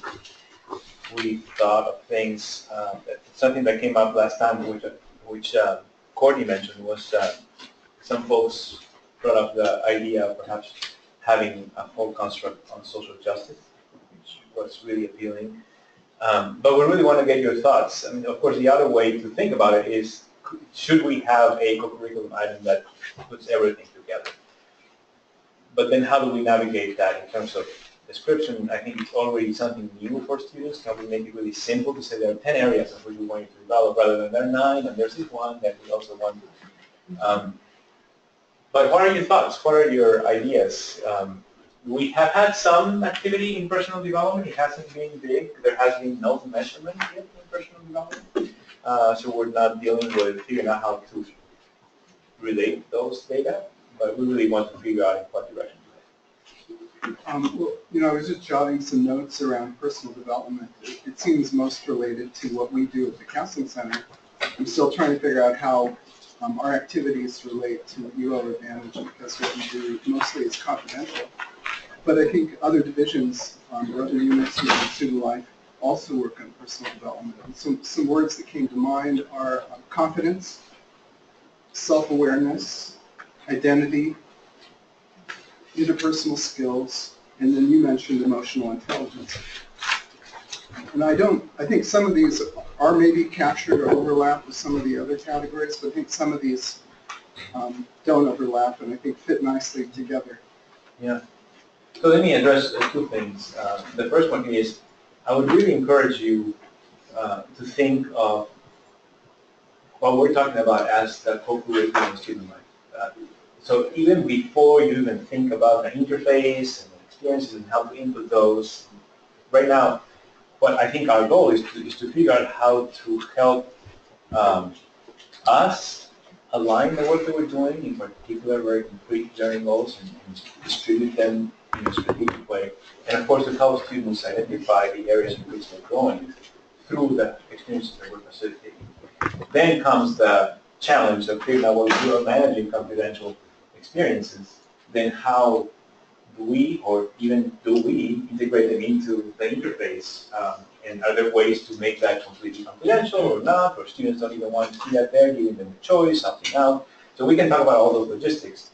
But I would really like everyone to think first co-curriculum, then interface. And then we figure out, because the interface is something we can continuously modify, adjust, offer different ways to access, to get students to see what they have. But I think that where we would struggle is if we begin to think that there are some aspects of our work that don't fall under the co-curriculum that we have designed. Well, I think my major point was that I think there are dimensions in which I think we all want students to grow, and I think we probably could measure, and it's not unique to what we do in the Counseling Center. So I wouldn't want that to get lost if we don't have a personal development. And so, so personal development, you're saying, would capture things that the other counselors don't? Absolutely. Got it. I don't see it as just a competition. And is there a way in which you would think, of making it discrete, different from the others, or not severely overlapping with the others? Well, I'm not seeing some of these words in some of the other categories, like confidence. And I haven't perused this. I just saw it today, so I haven't gone over it word by word, but identity development. I noticed interpersonal skills was removed, so that could be one that could fall under personal development. Okay. And if you don't mind, if once you develop, if I could ask you to develop a longer list of that and send it my way, then we'll make sure to include that in how we follow up. Sure. Thank you. I saw that hand. Dave. So I think of personal development as perhaps a much higher level construct, if you will. If you define, which I believe you do, you advantage is facilitating the understanding of experience. That seems to me to be personal development. You know, if you're talking about a set of programs, the result of the sort of interacting with those programs is to allow an individual to make sense of their experience. And if all these constructs are designed to do that, it seems like the whole thing is personal. And you're saying that therefore it should be one of the 10 constructs, or it should be an overarching construct? It should be perhaps used to describe what real world advantage is without personal development. Okay. Thank you, David. That's definitely a way in which we're. To respond to the previous comment about how they can build on each other, I can see that for some of the think, maybe engage. When I think about Thrive, and again that overlap where I'll use an example of a program maybe through our Deaf Nest that's about healthy eating in a cooking class that we put up there and populate with students. So while that is specific to health and well-being, it falls under personal development. I wouldn't want health and well-being, I wouldn't want there to be prerequisites in that building to participate in something like that. Of course, yes. Yeah, I don't think you would get that prescriptive, but it would be a way of understanding it, right? Moving students come through these stages. And at some point a student interested in figuring out more deeply what they're doing to help them see that sequence, but I don't think that it would end up being prescriptive. Just like when I look at goal setting and planning, it makes me think of what I'm not seeing in the rest of it. Personal development, but for student development, student success. I think that's what I am not seeing it missing, that I think that goal setting, that planning, for many of the students I work with in the programs that I do, it's really about helping students learn to be a successful student. it's so much of what I do that I'm not yet able to capture on what's here existing. It's about students that don't know there is a skill of FAFSA, and so many of the basic things about learning how to navigate the university setting, how to get them connected to resources where they're supposed to go. It takes up so much, the first half of it, so much of what I do, that it's not necessarily defined here. It's not necessarily personal development in the higher way that we're talking about it, but those small things of goal setting, planning, navigating the systems. Yeah, that's actually one of the directions we consider taking, is focusing like almost exclusively on the goal setting, planning, execution of those goals, and realizing something in the end, right? And in that way, it can be like a student-directed sort of construct. Like they set goals in the system, right? And they document how they're progressing toward them and how they achieve them and stuff like that. So it's like a self-driven sort of part, but that would make it different than the other one. So we run into that problem of like, how do we... But that was on the original proposal, right? Yeah. Yeah, I can see that. Because right now we ask them if they input their own experiences to align it with the 10. We don't give them options to add more to that. But we could look at some of that. Yes. I'm wondering if there are any ties, I know this is co-curricular, but to academics just in very specifically. Anecdotally, I've found a lot of students can like really thrive co-curricularly, like be involved in everything, leadership, understand identity, but are not passing the classes, are not going to class because they're so interested in the co-curricular piece. And so is there any overlap between this and academics so that students can thrive co-curricularly, but also graduate in 4 years with some level of success?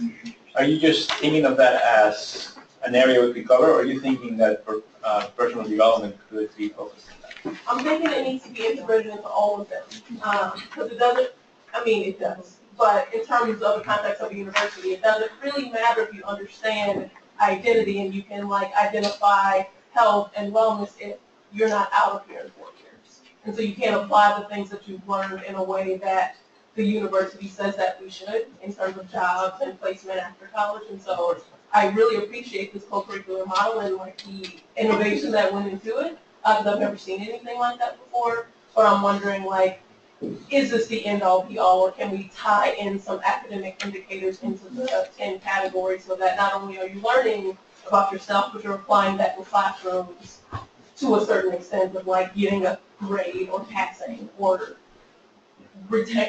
us retaining you and you graduating in 4 years. No, absolutely. And know that I have engaged already in conversations for a few months, and we're beginning to make them more concrete with Lisa Frankel and Ron Bramhall, and whole student success effort from the academic affairs side to figure out how to integrate U Advantage and other efforts in which they are working to make sure that we are providing students with one same front type of support for them. Part of the College and Careers Building agenda is also based on that. So we're moving in that direction, but we want to do it in a way that doesn't have us saying things about what academic development should be, but rather working with academic affairs to figure out how to integrate the efforts in a comprehensive way. One more, please. Although just a comment on that, it's going to be done indirectly in the sense that we are hoping to tie the co-curricular data that we have, the student records that we have, and see whether there is a connection. So in a sense, it's going to be evaluated. Now, is this, and of course, the idea is that it should be a holistic process where students who are more engaged with generally engage with the university life in general, including academics. And we're hoping that that will be the prevailing picture, that students who engage in the co-curricular will also most strongly engage with the curricular. But this is something that we're setting up to investigate, and we don't really have data on that. But it is data that we're planning on collecting. Thank you. One more. I didn't see partnership building either on campus or off anywhere in here. It's kind of an undertone in like social engagement, but that might be something to consider including because partnership building is an area that for some of us is really important. So that would be interesting to see, and not just focusing on campus partners. Thank you. That's interesting. Yeah. Can I follow up on that? What do you mean by partnerships exactly? So I mean, from a transferable skill, it's great. I work with attorneys where like, so they have partners that they work with from a national headquarters perspective, chapter advisory perspective. They have lots of partners that aren't just in our office or on the campus. So I mean, encouraging them to use those partners, I think is a valuable skill for them to have. Yeah, and so far we have it in the career professional development, but with a very specific career and professional development focus, right? Not as you're talking about. Yeah, yeah. Learning how to work with others. Yeah. All right, well, thank you. We'll send a survey out. So you have other ideas, thoughts, please keep this handy. We'll send a survey out with the document so that you can also have that as a reference. We evidently are at a place where we're revising. We have come to some more descriptive definition of things, but we haven't purposefully solidified how it looks like because we wanted to have these two summits and use this input to help us finalize how this looks like. And even so, when we finalize in the next few weeks how this looks like, we will talk about it as a prototype for this year so that we can revisit at the end of the year, get even additional feedback. We're likely to have a pair of additional summits again in a year or so, or maybe earlier before the term. And then we'll try to constantly be massaging and making sure that we're masticating this enough to the point that we're very comfortable as well as the most rigorous we can be. Particularly as we move into measurement opportunities, we want to be very clear on what we're doing. I'm also sensing that we might need a break. So why don't we take a 5-minute break and we'll come back to Anna and me talking a little bit about the projections and measurement of experience. Thank you. 5-minute break.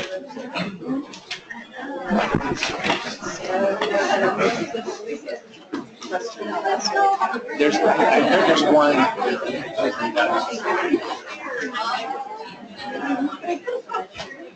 Sorry, I was concerned that I was inundating you with stuff. You have to go.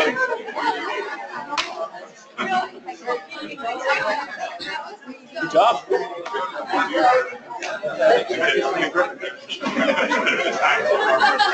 So much more. Well, even the slides. We were organized. These thoughts.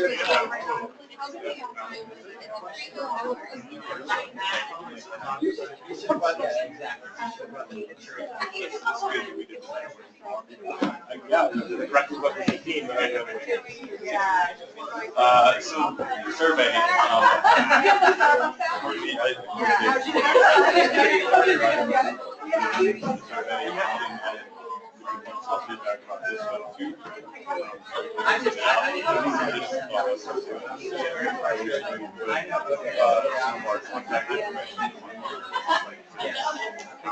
Yeah, just very much. We're doing this all year long. Yeah, I think we really need to be good about it. One problem.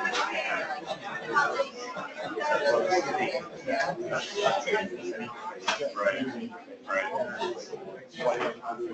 So getting back to the other one.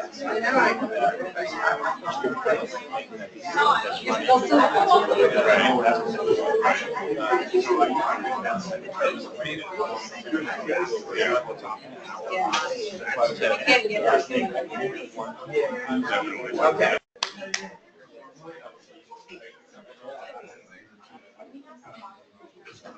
Thank you, everyone. We might have some people still trickle back in slowly, but we are pressed on time, so we want to continue. One thing that I want you to notice is that we haven't had the chance to introduce each other. So, of course, we'll have lunch today, and we're hoping to use a little of that portion to do that first in a formal way and then in an informal way.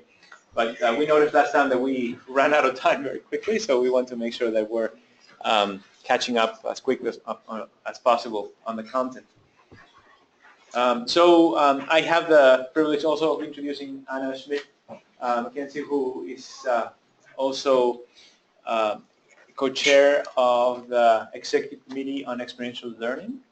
So we're trying to figure out how to make the most out of our engagement with experiential learning, and of course that includes our measurement of that. And we wanted to talk to you a little bit about our projections of measuring experiences. There's been a lot of conversation for a long time about measuring experiences and how much and how. So we want to clarify that timeline. What are our expectations? What do we mean by measuring?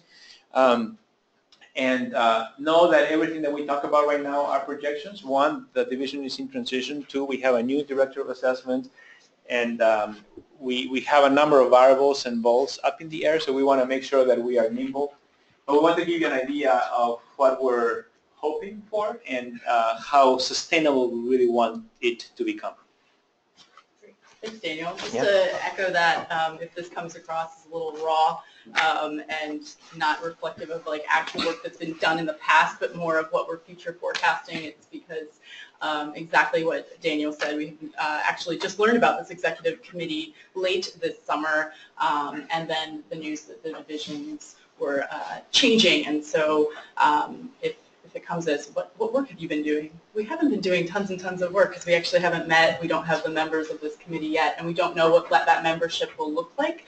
But I will underscore just that it doesn't lessen the commitment to student learning and measuring that learning, no matter what division I sit in or organizations, and I know there's a few organizations here that are moving over. The dedication to student learning is one that's vital and critical for the entire campus, so it doesn't matter which division we're in. And so I imagine Daniel and I will continue to co-chair that cross-divisional committee, whatever that looks like. So, awesome. I also want to say that I'm taking a step back because we've talked a lot about the constructs of our learning goals, and jump right into kind of what they are and how we're going to sort of create outcomes to measure them.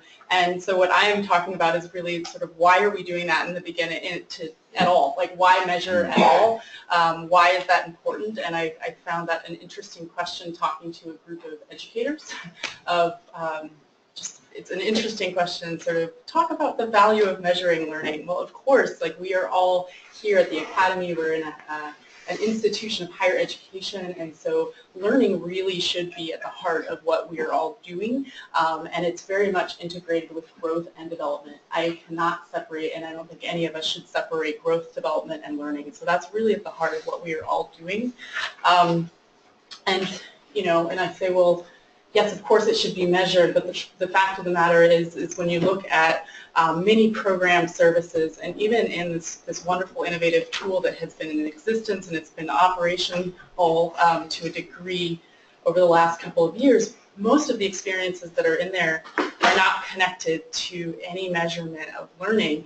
We use very basic rubrics or metrics really of a success, and those are often satisfaction, participation.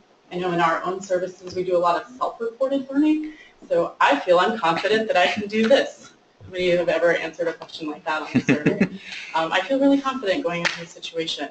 Well, I think about running like a flight school. I want to know if the folks that are candidates for flight school actually know how to fly a plane, right? That's like a really important thing. And so the folks who are running those schools should be creating kind of observable indicators that their students actually can do what they say they're going to do. And so, yeah, that's why we kind of need to measure learning. And I just was really thinking about and kind of jumping into the literature about why we don't actually measure learning. And there's sort of three main culprits I want to talk about.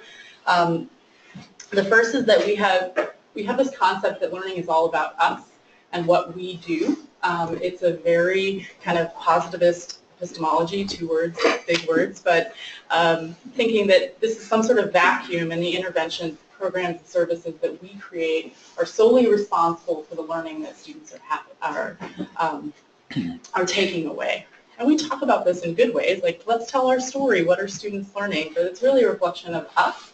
And what I think is really remarkable about this tool is it's really trying to share the student's story about what they are learning. So thinking about it more as a constructivist paradigm of how are we kind of creating these experiences so that students can connect the dots of what they may be learning outside in other co-curricular experiences, what they're learning in the classroom, and really connecting it to the experiences that we are having or that we are designing for them.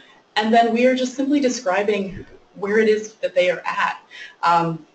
It kind of brings me to the second point of or the second culprit, which is that we've just made it incredibly complicated, right? It's like you have to have a teaching degree, you have to really understand cognitive development, what's happening in the brain for learning, and we have to do pre-tests and post-tests, and all of these things in order to say, yep, students have learned. So we've made it really, really complicated. I was reading Learning Reconsidered too, and they kind of liken this complexity to driving a car and having, if you're going to take a road trip and you have a particular goal, someplace you want to go, is it really important that you know exactly how the engine runs in order to get to your goal? And the answer generally, for me, is no, I guess, unless I break down on the side of the road. But other than that, it's really, as long as you're getting to your goals, as long as you may be hitting those markers that you're going in the right direction, right? And those are those learning outcomes we talked about. That it's okay to not know all the complicated processes by which students are learning, although I think it is very helpful to sort of understand those sort of theoretical underpinnings of experiential learning. I think about learning as just it's a relationship. It's meeting a new idea, meeting a new person, those experiencing something new and making meaning of that. And our job, really, what I think we're asking as a division or as a university, that we simply capture that in this tool of saying this is exactly where a student is, and not all the complicated stuff. And then the third reason is we don't really have a lot of tools right now to accurately measure what's happening or describe what's happening at the present moment. I think a lot of work has been done, is continuing to be done to create these robust constructs that make sense of where we're trying to get students, what those end goals are, even if they're very, very broad, and those are becoming much more defined. But we don't have a ton of rubrics to support them. The rubrification process is still at a distance. It's a closer distance, but those are going to be some very, very helpful tools once we have the constructs really defined. A comment that Philippe made about is, are these a stretch for what the programs that you're doing? They shouldn't be a stretch because we're trying to define what the goals is, where we want students to go. So if a program is, I don't want to say going rogue, but it's so disconnected from our overarching goals, I would ask the question of why are we doing that program in service? And because it should be really connected.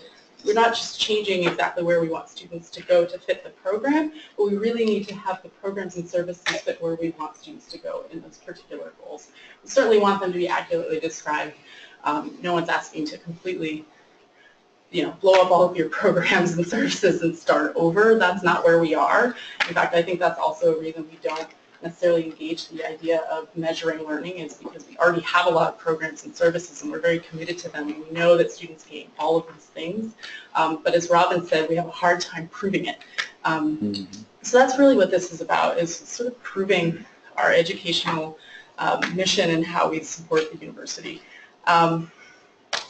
So yeah, I guess the plan, the timeline, Daniel, I'll turn it over to you to kind of talk about where we're going next so that we do create these tools, and specifically like how we're hoping you create those departmental unit outcomes that make sense and connect to the overarching goals, and hopefully not have to do too much retrofitting. I think that was the word you used, of looking at the programs. It may require that, however. I look at our own programs and there's a ton of things that we do that we don't have built-in assessment plans, and it sometimes means we have to actually go and create a totally different instructional design to make sure that we can assess and measure that learning.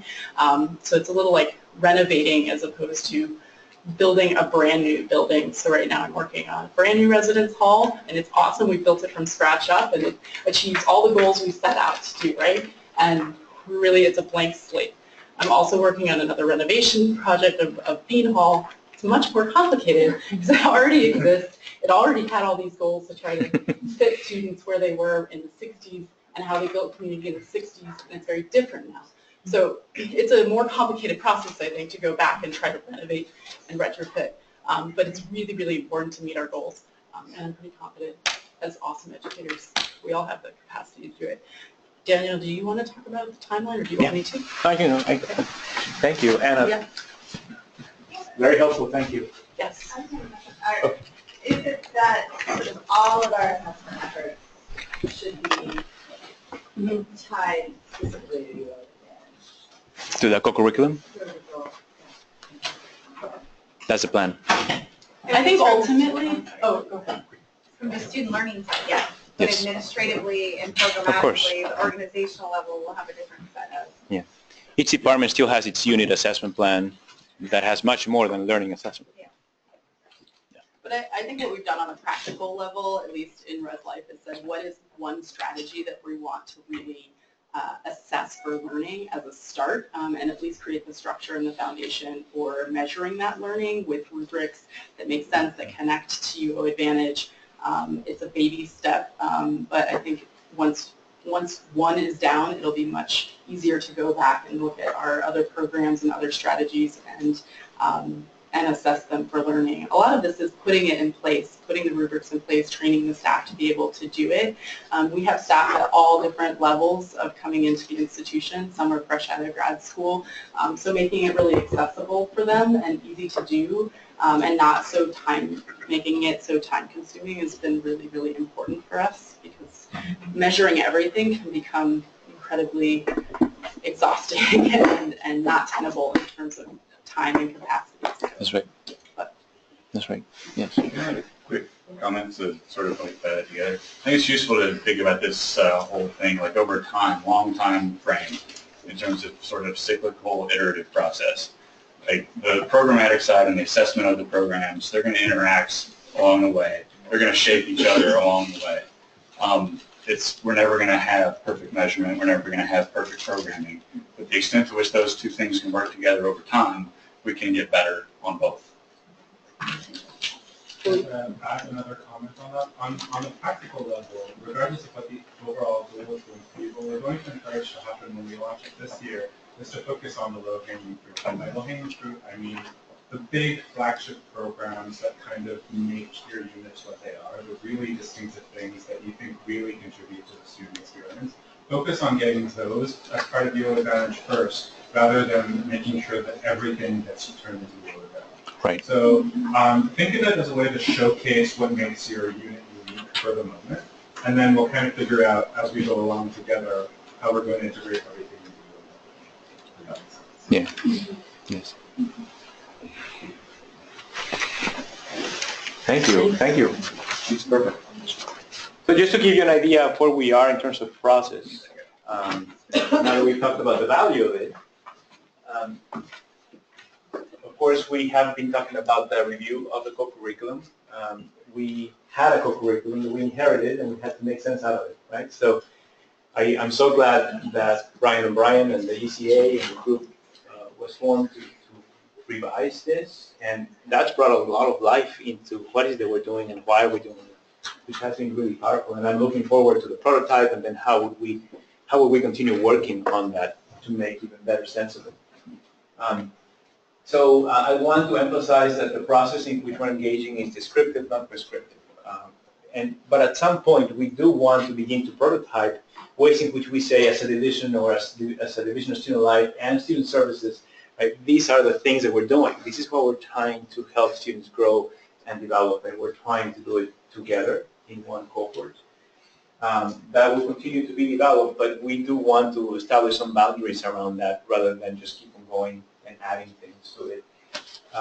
So we have further descriptions of that. We're trying to get to consensus and more clear understanding of it.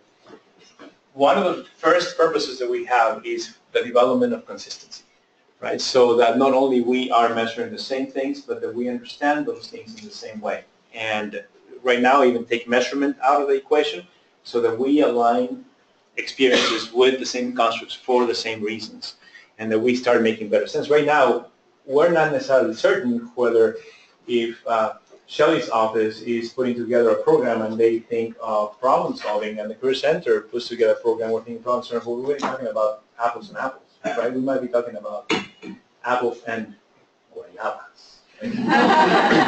which I really like. But it's this element of consistency, I think the first element of rigor that we're going to be incorporating into our work and growing in as we move forward. And of course, the next piece is once we have that consistency and richer description, then looking at how can we start measuring. But we want to do that in a highly sustainable way. So what we're proposing, and again, please keep in mind that this is meant to be nimble and flexible. We know that we have a number of variables. One is to, once we come up with a prototype of the co-curriculum, after these conversations, we'll say, okay, for now, this is what we're going to be operating under for the next year, but we want to continue the conversation going for review at the end of the year. Then the executive committee and assessment, and probably in collaboration with the Office of Assessment and ESOL, the Executive Committee on Experiential Learning, will begin the work on developing rubrics. Whether we identify those because they're already out there, and some are, but maybe others are not specifically what we want, so we might adapt some that are already existing, or we might need to completely design some rubrics that we need to have. Now, even so, though, those rubrics will be models that then we will share with you so that you can begin to think of how can you adapt that to your programs. Still keeping some level of consistency both in rigor and content, but also with the ability to customize and adapt to what you do. That will be the fall. Then the winter would be the time for each department to do a few things. The first one is, okay, now that we have provided you rubrics on all these 10 co-curricular areas, then take a look at those and which ones resonate with you, which ones are understandable to you and exciting potentially for implementation, and then the development of learning outcomes. This is meant to be a highly supported process. I know that the office of Renee and Brian are thinking of making this a very robust presence with all of us so that we are not only getting the support that we need, but we're doing it in a similar way. And then making sure that when you have the document that you have in front of you, then you have it with a learning goal, with the construct definition, and your own departmental learning outcomes. And you develop those as your department sees fit and relevant. And then selection of learning outcome and experience to measure. So very specifically, and responding to your question, Abigail, we're not asking you to go out and measure everything or a bunch of different things. We really want to make this a very sustainable and comfortable process. So go ahead and identify all of the learning outcomes that you develop, one that you want to measure, and within that, choose at least one experience that you want to measure. Then you're only working with one rubric, you're only working with one learning outcome and with one or maybe a couple of experiences that you want to measure, so that throughout the winter you prepare to measure that one experience. If you get really comfortable, you want to do more, awesome, right? And we'll be really excited, and we really want to see that if you want to, but you don't have to, so that we make it really accessible and not overwhelming. And then, of course, as Anna was mentioning, that means that you also will need to adapt your instructional design, so how your experience looks like. And to me, this is one of the most exciting things about the whole concept of assessment and measuring learning. In order to do this, you have to enhance your interventions, your experiences. Your experiences will be better because you will have to turn your experience at some point and say, okay, we've practiced, now show me what you've learned. We've done this a number of times. We've told you about the theories and the practices and how to do this best. Now show me. We've done it 5 times or we've done it a few times a day, however it is. At some point, that integration of application into your instructional design will make our instruction and our facilitation so much stronger, and so you will take so much more out of it. And it's through that demonstration that then we can take out a rubric and say, okay, I'll be evaluating to see how you know.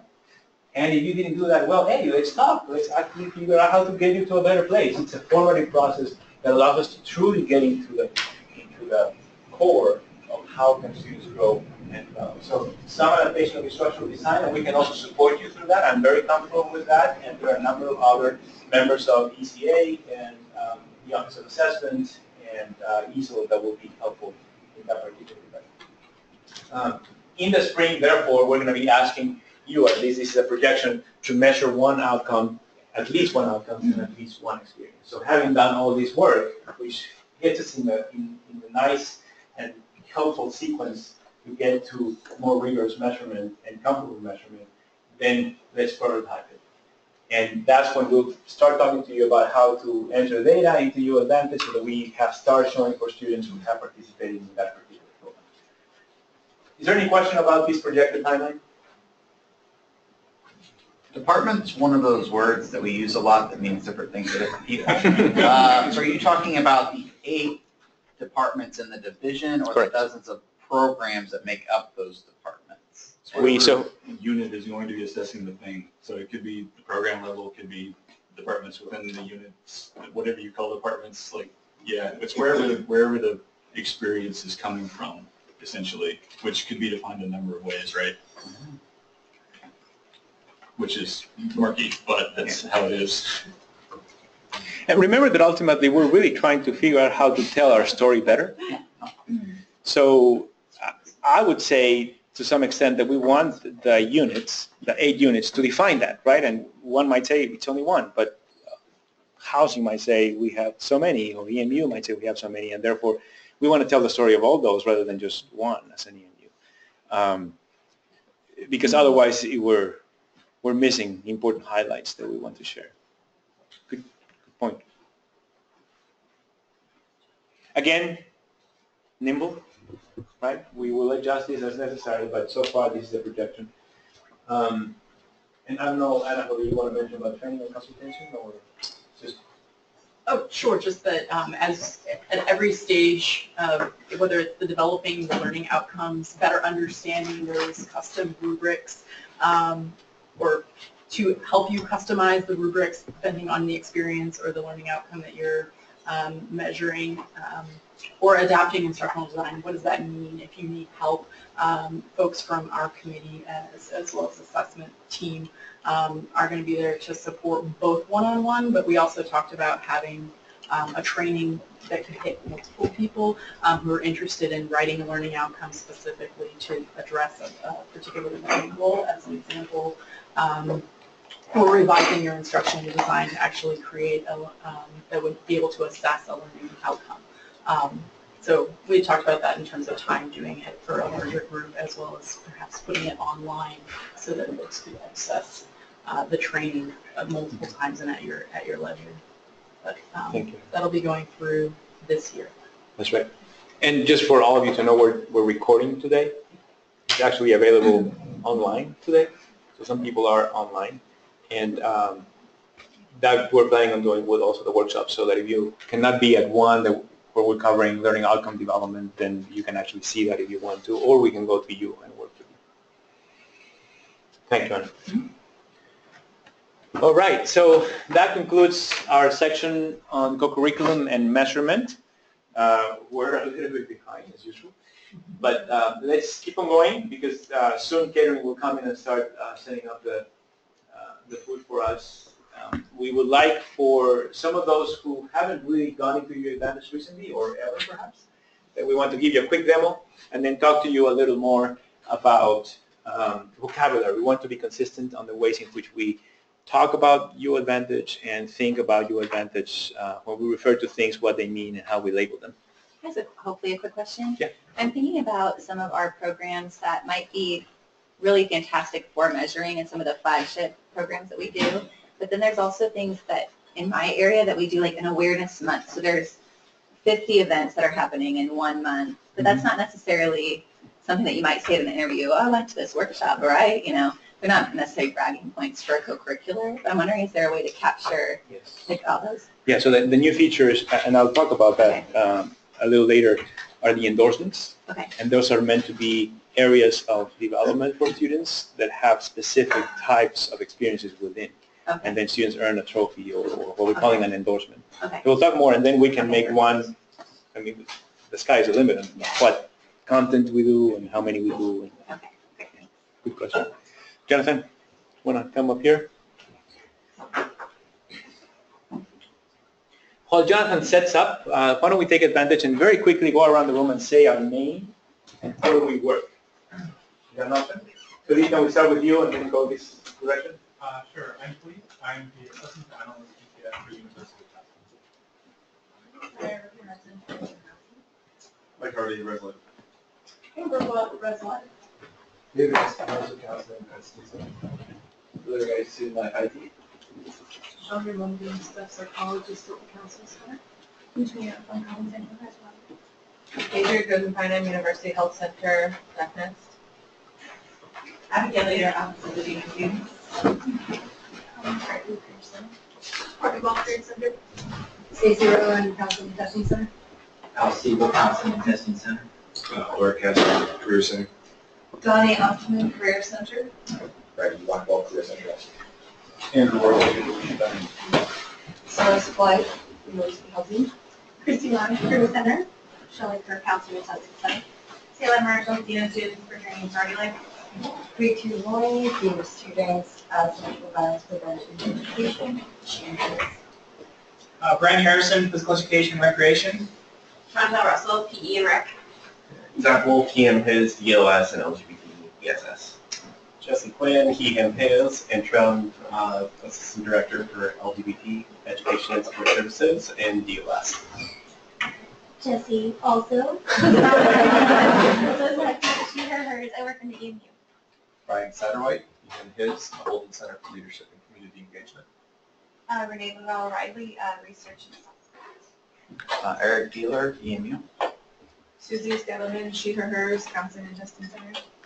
Kate Warbaugh, Career Center. Abigail Erling, Career Center. Joseph DeWitt, he, him, his, Counseling Center. Alicia Caban, Counseling and Testing Center. Carrie Frazee, she, her, hers, Office of the Dean of Students. Grace Posey's, Career Center. Anna Schmidt-McKenzie, she, her, hers, University Housing, Residence Life. Leanne Gutierrez, she, her, hers, University Health Center. Justine Carpenter, she, her, hers, Dean of Students. Caitlin Ward, she, her, hers, University Counseling and Testing. Mariko Lynn, she, her, and hers, and the Counseling.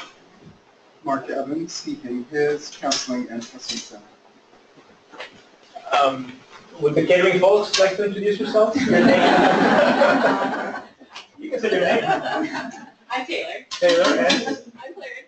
thank you for doing this. I think right now everybody's most excited about you.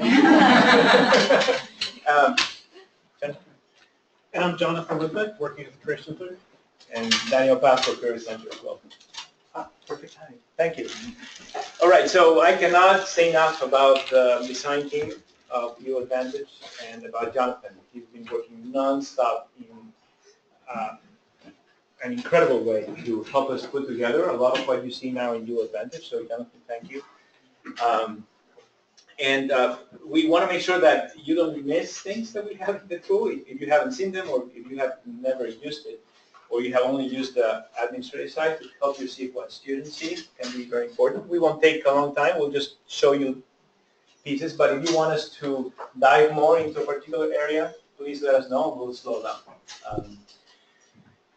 So, Jonathan, let me talk a little bit about the dashboard, and then if you can then show the navigation bar and some of the other areas. Okay, for sure. But this is the dashboard of U Advantage. This is what students see in the first page. It has three components. One, an option to search experiences based on the learning areas, so that if they are looking for areas in a particular learning goal, they can actually do that.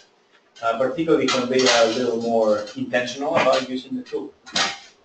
Another area, of course, is the list of experiences with the areas with which it aligns. Information on them, some with an option to register, some with an option to just learn about them, or to favorite. At the very top, though, we have one of the most exciting pieces of this interface, and that is the ability for students to see where they are in their co-curricular development, in their experiential learning. So they see the 10 areas, which is an educational piece on their own. You can notice they haven't yet been updated because we're still finalizing the revised curriculum. And then you have the activity quantity on the right-hand corner. The ones that have activity have turned into color. The ones that have no activity haven't yet turned into color. So it immediately allows students to see areas of gap. Oh, I haven't done anything in professional development. What is that?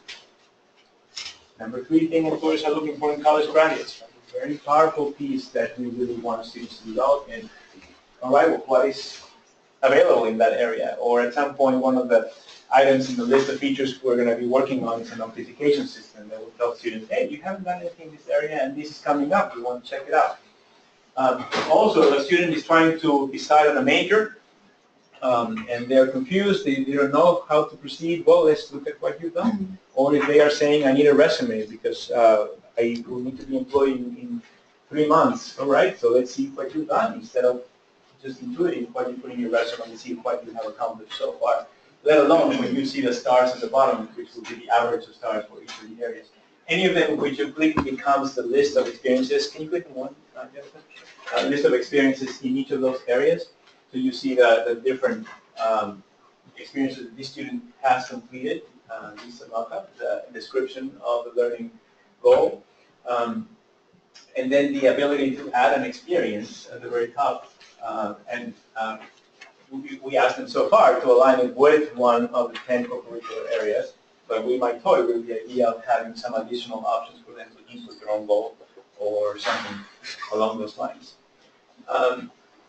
So I'm excited because it's a way in which we truly help students interact with the co-curriculum. They begin to identify where they're strong, where they might have an area of development, and what are ways in which they can engage through a different lens and to begin to organize. Before I turn things to Jonathan. Jonathan, can you click on My Record?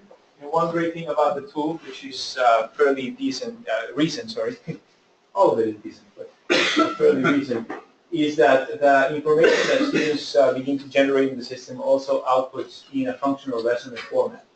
We guide them to write their notes in a resume bullet format, even inadvertently, but instead of just writing things about their experience, they begin to say what they accomplished and how is it they can begin to use this in their promotion of what they've done and what they can do. This is highly editable, so students can hide or edit these documents in a number of different ways. And they can also export these documents in either PDF or Word format so that they can continue working on it. And keep in mind that then this is very descriptive of how this tool is meant to do two things. One is to help students organize and strategize and begin to make sense out of their experience in interaction with the co-curriculum. But it also is meant to help students translate their experience into something they can tell as a story to the outside world. And we're really hopeful that this will help us accomplish that. So, Jonathan, I wonder whether you want to show a little bit of each of the navigation bar items. Okay, yeah, for sure. Well, you'll notice there's a few things that are slightly different on my account that you might not see on yours. For one thing, this is a demo account, so all these badges are colored.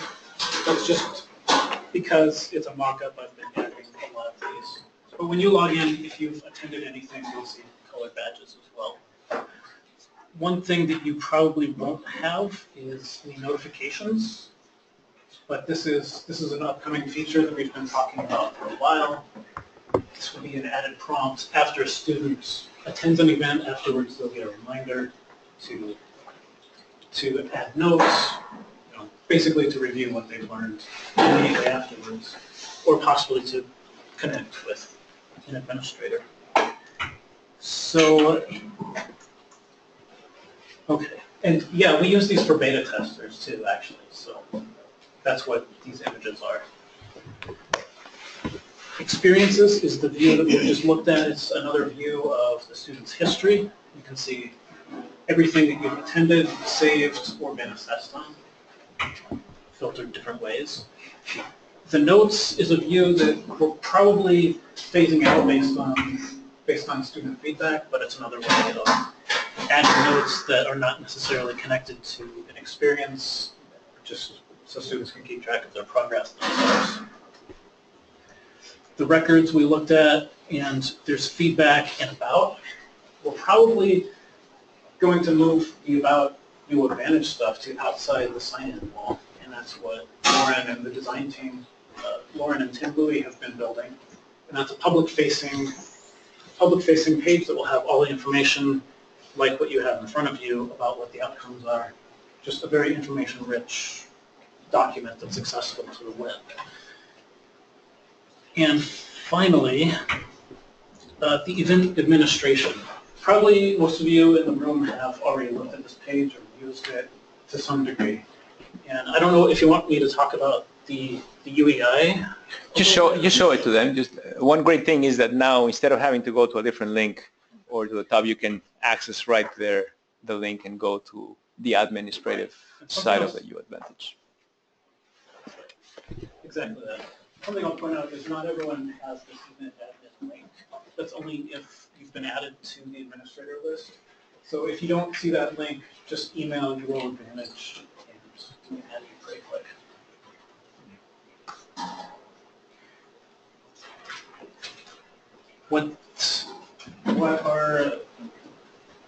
For now, anyone can put in an experience that's personal. Administrators can add experiences directly here that anyone can see. And we're going to talk a little bit about calendar and WorkSync integration, which means that a lot of public events you'll never have to enter in this form. You'll just enter it through the calendar system and they'll be imported here. You can still manage attendance on this page even for those events Localist that you've put in elsewhere. We can talk about that a little bit. Yeah. I know that it begins to overlap a little bit with Courtney's piece. But are you going to talk about Localist, that calendar? We will have a calendar if you want to show folks just how to get that. Yeah. Okay. Yeah. If we're going to talk about the actual tasks at some point, we can. I'll just show you the overview for now, how to navigate. So that link takes you right here to this events administration form. The idea was to make it as friendly as possible to do all of the common tasks. So one thing you'll see, I added a UAdvantage Summit event just this morning, and I did that by creating a one-time experience and entering in all the data here. It's pretty straightforward. Something to save time is once you already have one event and you want to make another one similar to it, or maybe another one in the series, you can start by viewing/editing the existing one. And you can see in this form, you can review all of the information about this event. And it's in read-only mode. You can't change anything, but if you're an administrator, you can. If you created the event, by default, you can edit it as well. I'll just get the highlights. It should be pretty straightforward. One thing that people have been mentioning is the learning goals. There hasn't been a restriction of 3 for a while, but I took out the language that said select 3. So you can select as many as you want. And the same is true for Localist. If you're creating an event in Calendar, there's a new field with a series of checkboxes where you can choose these outcomes. And when they get imported to UAdvantage, those outcomes are imported with them. And you can verify that here. So I'll just add another outcome. If you're doing assessments, this is probably something going on for the future that you would say is measured, and then choose 1 or 2 or all of the outcomes that are going to be measured. You won't be assessed for this, so I'm going to show that. And apply changes. So back to this form, if I were going to create another event like it, there's enter a new experience like this one. And it should start the form with all the fields filled in, and don't forget to change the dates, whatever else needs to be done. And then hit create experience, and now you have another one just like it. So I've designed this form to be as time-saving as possible. That's why the shortcuts are there. If something is time-consuming or troublesome, it's my job to make the databases talk to each other. It's my job to make your job as easy as possible. So don't be afraid to let me know through the UAdvantage contact form. All right, now attendance is... Oh, Jonathan, before we go there, Jonathan has spent a tremendous amount of time integrating tools.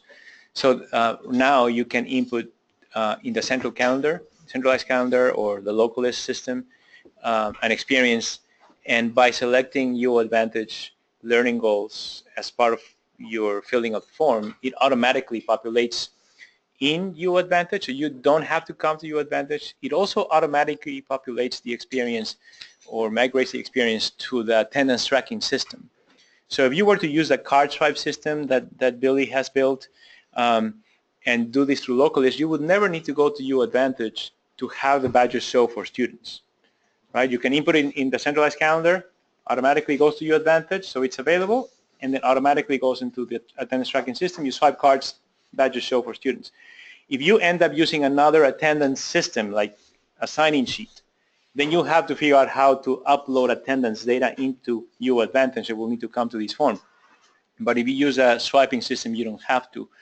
Also, if you don't want, if it's, let's say, not a public experience and you don't want to put it in the centralized calendar, then you might need to come to UAdvantage and input that. But any public experience, you can input, and then at some point, if you go that route, not even have to go into UAdvantage to have the badges show, just for you to know. So currently, you can either enter something here or in the UO calendar, and that's different than the Localist? Localist is the same, than the UO calendar, yeah.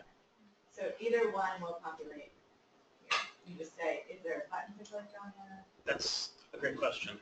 When you're putting it in calendar, you select departments, and as long as you select at least one Division of Student Life department, and I don't know if that list has been updated recently, but if you select, Dean of Students, then it will be imported. Also, secondly, you have to select at least one outcome. If you don't do both of those, then UAdvantage ignores it. There's a field that says UAdvantage. Yeah. Does it say outcome? Does it say outcome? It's very minimal. I can't remember what it says. If you put a learning goal, but yeah. It just says UAdvantage, but And then Jonathan right now is working on the integration of OrSync as well. And in just a second, just so folks are aware, we'll go through the slide that says like, if this, then put it here, if this, put it here. We'll go into this in just a second. Yeah. Okay. I'll just show you the end result really quick. This is the card swipe system for Student Life. Some of these events were entered directly there. UAdvantage Summit, I added that to UAdvantage. It appears today as one of today's events. And also other things that were put in this calendar were automatically imported to UAdvantage, and they're available for card swipe. So this is what it looks like if you use the DSL card swipe system that Billy's created. Let's see. There's other starting points here. I have WorkSync here. This has been in place for a while. It's not using the official API, so this integration will actually get a lot better in the future. For now, you have to copy the link from the WorkSync event and put it in. That's not used a lot right now, but it seems like it will be used a lot more in the future. So you can either start with Localist/calendar, or you can start with WorkSync, and that's for public events. Those will get imported to UAdvantage. Or if it's a private, what we're calling a non-public event, which is maybe a one-on-one with a student, then you can enter those in directly into the form, and we have this public check mark. And public controls whether it goes to the swipe system, to the public event feed, and you just want to make sure that that's private. If it's a one-on-one or say a class with a very small group that you don't need to promote through UAdvantage. Thank you, Jonathan. Are we going to talk about reports or just? That comes later, so we'll go to reports. Okay, is there anything else? Let's go into, can we go into Courtney's piece because he's connected and then engaging questions, or? Yeah. Let me jump maybe I'll jump ahead. I also think about this. One question I have is that was student able to record off-campus experience here, or does this only apply to students' experience on campus, or let's say they're volunteer off campus with the community, they add some experience here as a way to kind of track everything they do one stop. Yeah. If you notice that add an experience button to which students have access, that allows them to input any experience back home, outside of their college experience. Yeah. I had an attendance question and maybe I missed it. Is there a way for a student to add an already uploaded event if we as administrators don't upload attendance? Or is there a way to have them add the event and have us approve it? I'm just thinking of some events that we do where in terms of respecting people's confidentiality, I would want to upload their attendance, and I would much rather have them decide if they want to pick the event. Oh. So I wonder if that's something in the future that can be added. We had been looking at related things. That's a very interesting option. If you have the experience already in the system, there's no reason for which students couldn't find it and then give them a choice to add themselves to it. Something you could also do in the meantime is maybe on the check-in sheet, if you could have like a column for do you want this uploaded to UAdvantage and then only enter those 95 numbers for in the meantime. Yeah.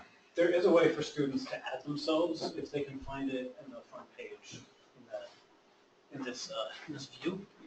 By ferreting it? There is, they won't be officially attended, but they can just click the I'm interested, and then by default they can make it show up then in their record. Okay, so not on their resume, or it would be on. On the resume, yeah, they could choose to add it there, but it wouldn't show that they've attended. So it doesn't look official, but they can add it themselves. But I mean, that's another button that we can think of in some way. Yeah, essentially we have it, I have it as a flag right now, but we could probably clear that up as I'm interested or add to my record, add some language there to see what's happening.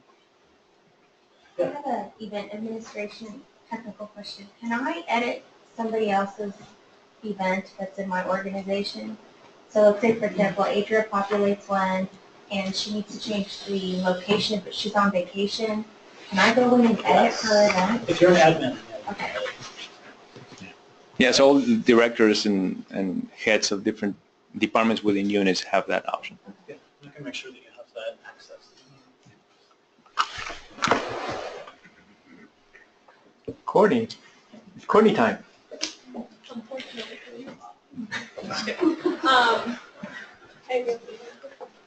Oh, come on. Okay. Sure, yeah. Hi everyone again, I'm Courtney. My pronouns are she, they're hers, and I work in the Career Center.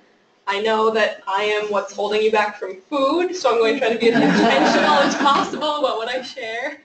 And I also know that this can be kind of a pain point, right? How do we talk about UAdvantage with students and where do I enter everything has been where a lot of our frustration has stemmed from. So I hear you, and hopefully we'll be able to clear some of that up. And if not, I can at least hold your hand through this frustration today. So a couple things that I just want to make sure, that everyone is aware of is during introduction, Lauren Miller is usually here, but I'm channeling my inner Lauren today, presented to all incoming students that attended introduction about UAdvantage, actually went through it slide by slide, and then the Career Center presentation also had UAdvantage in it. So that's the first cohort of folks that have really come into the university knowing about the tool. And other folks have now just been emailed about it as far as if they were in their second, third, etc. year. But I want to give you a heads up that those students should at least have some understanding of what it is, hopefully. So a couple things to note, only students can see their UAdvantage, so I can't go in and see a student's profile. They have to, for example, if I'm in a career advising appointment or an academic advising appointment or our numerous other appointments that we have, it's on me as the advisor or staff member to ask them to show me their UAdvantage and to really make that part of what we do in those types of settings, those programs and appointments. Otherwise, it's likely that students could go their whole 4 years and never really interface with it much. The other thing that I think is, we've talked a lot about kind of what's our competitive advantage. I'm a business student, so that's how I approach these things. What's, with all these things that we have on campus, right, org sync, the calendar, etc., what does UAdvantage do that those things don't, and how do they all work together? And one of the things that has helped me most and students have gotten more excited around is the meaning-making piece. So that is what U Advantage is. And that's what we as a design team have decided to put our energy into. Let's make this a meaning-making tool, not another calendar, not another meeting note taker or notifier as OrgSync has. Let's make it just the meaning-making space. So for students and for us, oh, that's okay. We'll get there. I thought you were asking. No. For us, I think the selling point or the most important thing is that it is grouped by those learning goals that we've been talking about. And so I think some of the pain point and the frustration has come from like, where do these things come from? Why do they even make sense? What's the point of them? And so I'm hoping that our whole morning discussion and the work that Brian and Ryan and Renee and team are doing is going to help that stuff make a lot more sense so that we can see the benefit of U Advantage. It is that students go in and they no longer just see that they went to a residence hall meeting, but they see, gosh, I might have gotten reflective thinking or connecting the dots out of that. That's the type of behavior that we want to try to motivate by U Advantage. So really holding on to that meaning-making piece of things. Again, the intent is to prompt students that they're actually getting things out of this, right? They're developing skills, they're learning about themselves, etc. Not just another calendar place. So a couple things as far as entering experiences goes. Number one, we don't have this up here, but student employment does not go into OrgSync. So we've been working very closely with the OrgSync team, the U Advantage design team, and the OrgSync team as of about a month ago. I mean, we've been working together for a long time, but now very thoughtfully working together. So student employment is one of the things that does not go into OrgSync really ever, but does go into U Advantage. And if you aren't familiar, if you enter those experiences into Duck Connect, which is the Career Center's job and internship database, those will automatically go into U Advantage. So keep that in mind. I know there were some questions about that last time. Other experiences, though. Experiences that are open to all students, you'll want to enter those into the calendar. So can I pull up the calendar thing? If you also want them to be in OrgSync, as of right now, you have to enter it in both places. If you want it in U Advantage, it can automatically go from the calendar. Yeah, where you submit an event.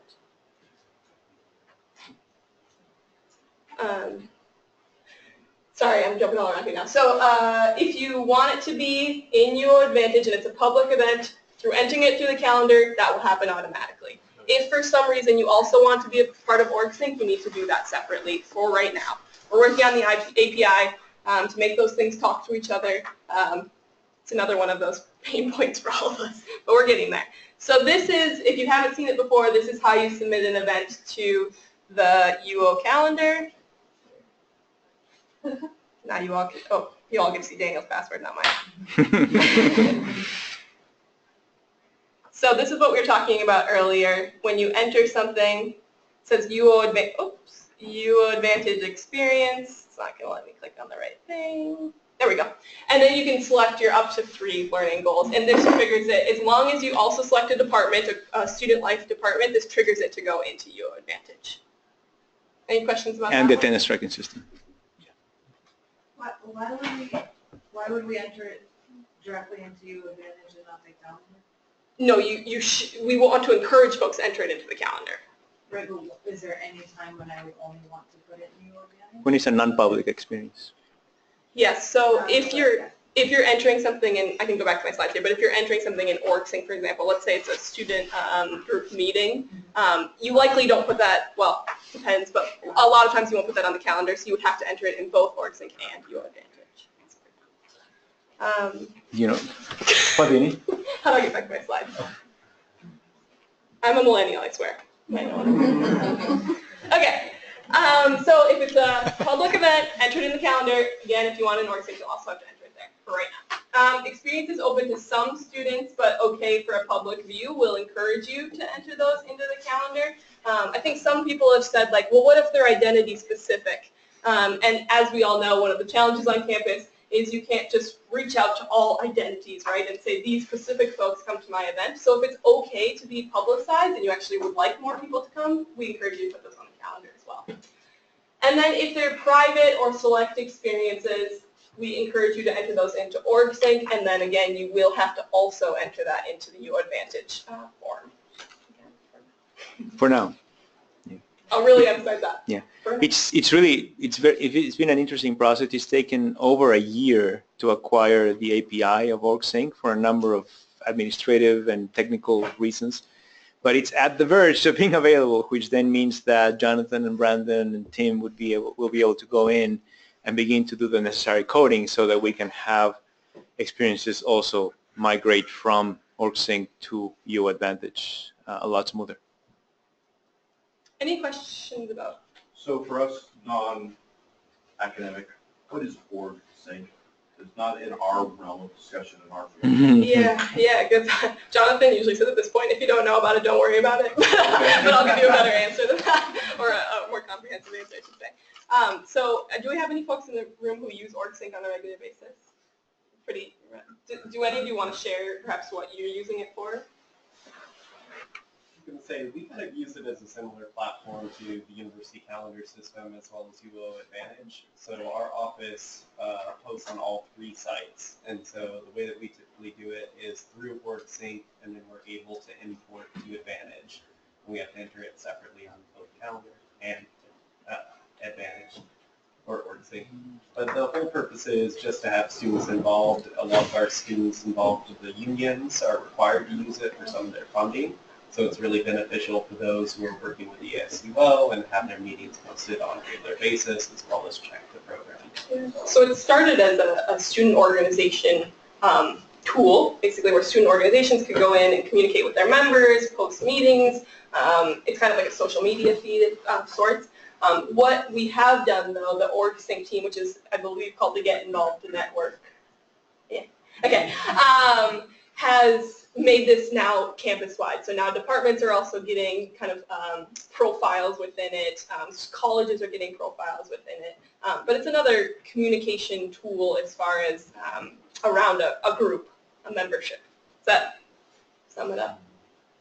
I would just add the communication piece. So club sports, each team has one, for example, and they do all their waiver process, all their communication pieces. So it's a tracking and managing reliability and communication pieces as well. One important thing to mention about OrgSync is how many students are using OrgSync right now? It was 10,000 a long time ago, so I don't know where we are. So it's a tool that's heavily used by students because of how it was originally meant for student organizations.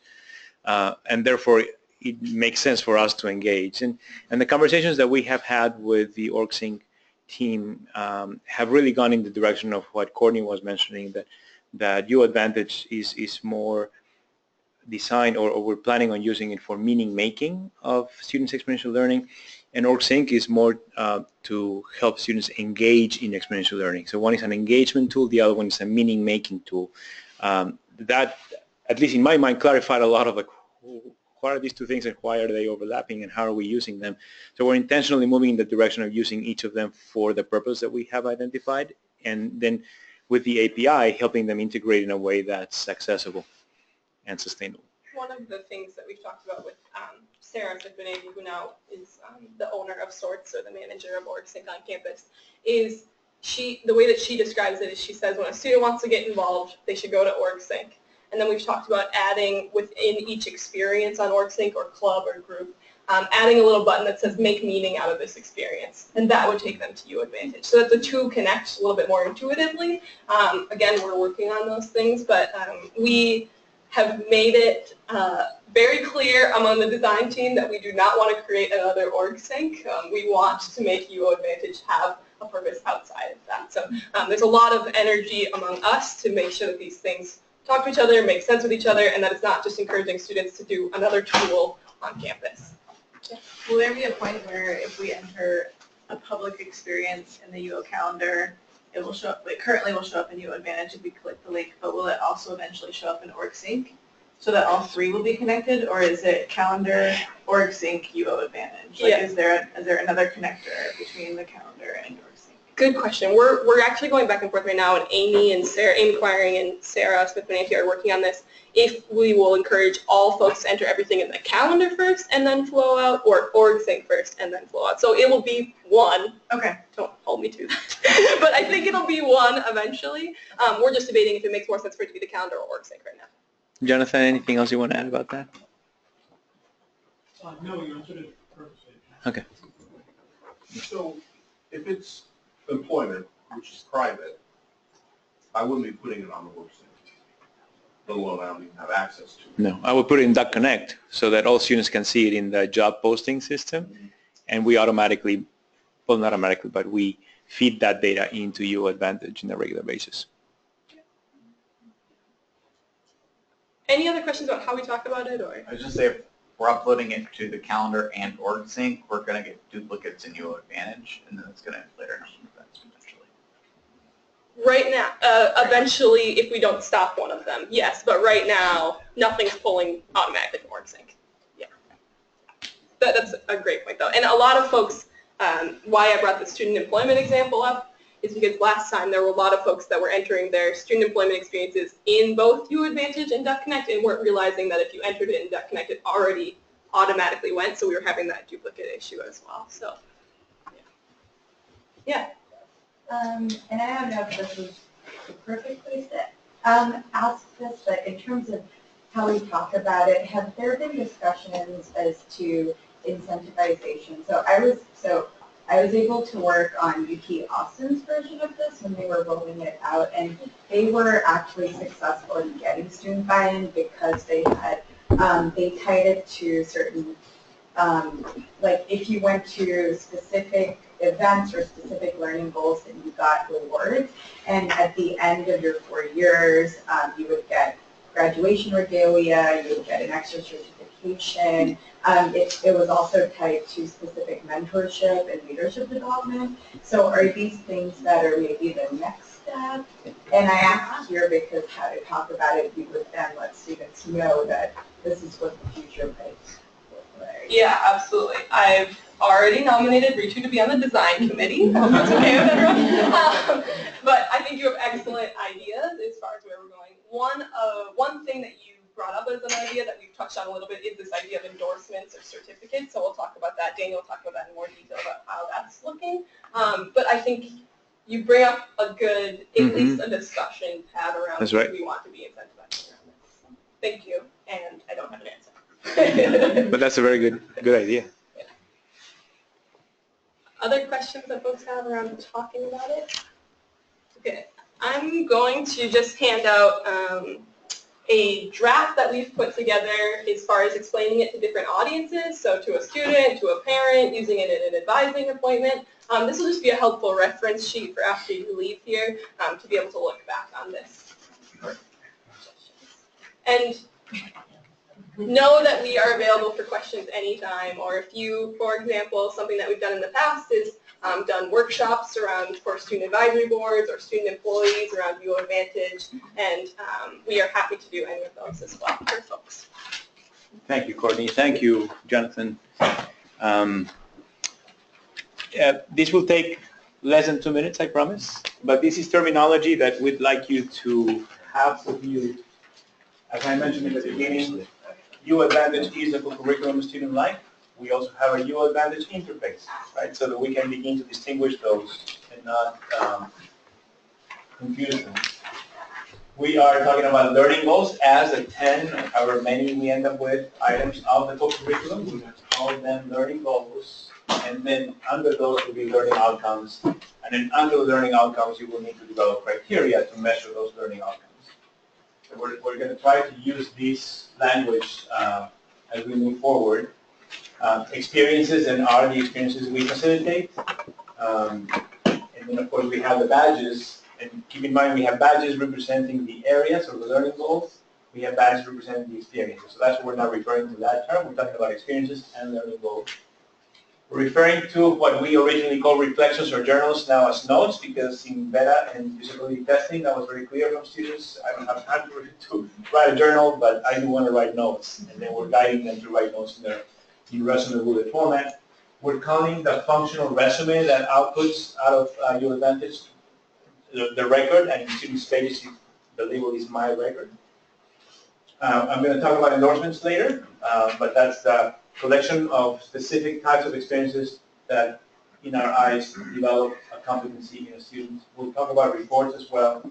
Integration, that's what we're referring to, the centralized calendar or local list, and OrgSync and how it's beginning to integrate with UAdvantage. we're going to be calling our measurement of learning development, not necessarily measurement of learning, because we're not controlling our research on that or our assessment on that. We are just identifying where students are at one given point, knowing all the variables that might come into play, including ours. And then, of course, we're going to talk about learning outcomes and criteria as we move forward in preparing every department to develop theirs in order to measure the first learning outcome and the first experience. Okay, so just so that we start using the same vocabulary. If you have any questions at some point, let us know. We'll share these PowerPoint with you so that you have it available. But I know that it smells ridiculously good, and it's that time of the day where that doesn't let you stay still for very long. So please enjoy food, and we'll reconvene at 1 p.m. Operation that we're having to make U Advantage happen. To start with the 4 entities that I mentioned, Robin's visit, we're in such a different place because of those partnerships. I cannot thank enough the design team for all the work that you have been doing. And I noticed that I failed mentioning Philippe earlier today, who's part of both the Office of Assessment as well as the group that has been revising the co-curriculum. Hillel is also from UCTC, and Adam from the Career Center have participated in that conversation. And I failed to mention you, sorry. Yeah, thanks so much. I work with such a brilliant group of people, it's incredible. So let's talk about endorsements. I'm excited about endorsements because not only is a new feature that we are already projecting to develop in November and December, but because it poses a tremendous opportunity both for the possibility of incentives for students as well as for us to really highlight some of the work that we do. Right now, we have learning goals, and under the learning goals, we have experiences.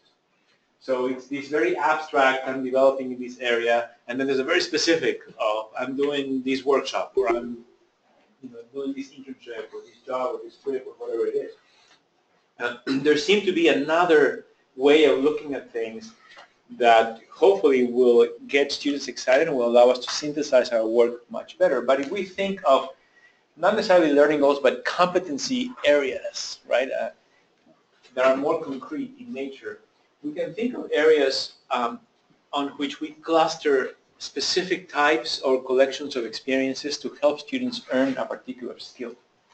So the prototype that we're working on right now, just to start with one, that is accessible to us, is a professional readiness endorsement. We are very clear, based on experience and data and employer feedback, that there are some things they come to look for in students, right? So when they, let's say, they come to a career fair, they're going to meet 200 students during the day. And when we ask them, what things does a student bring that make you make a little mark in the resume and invite them for an interview the next day?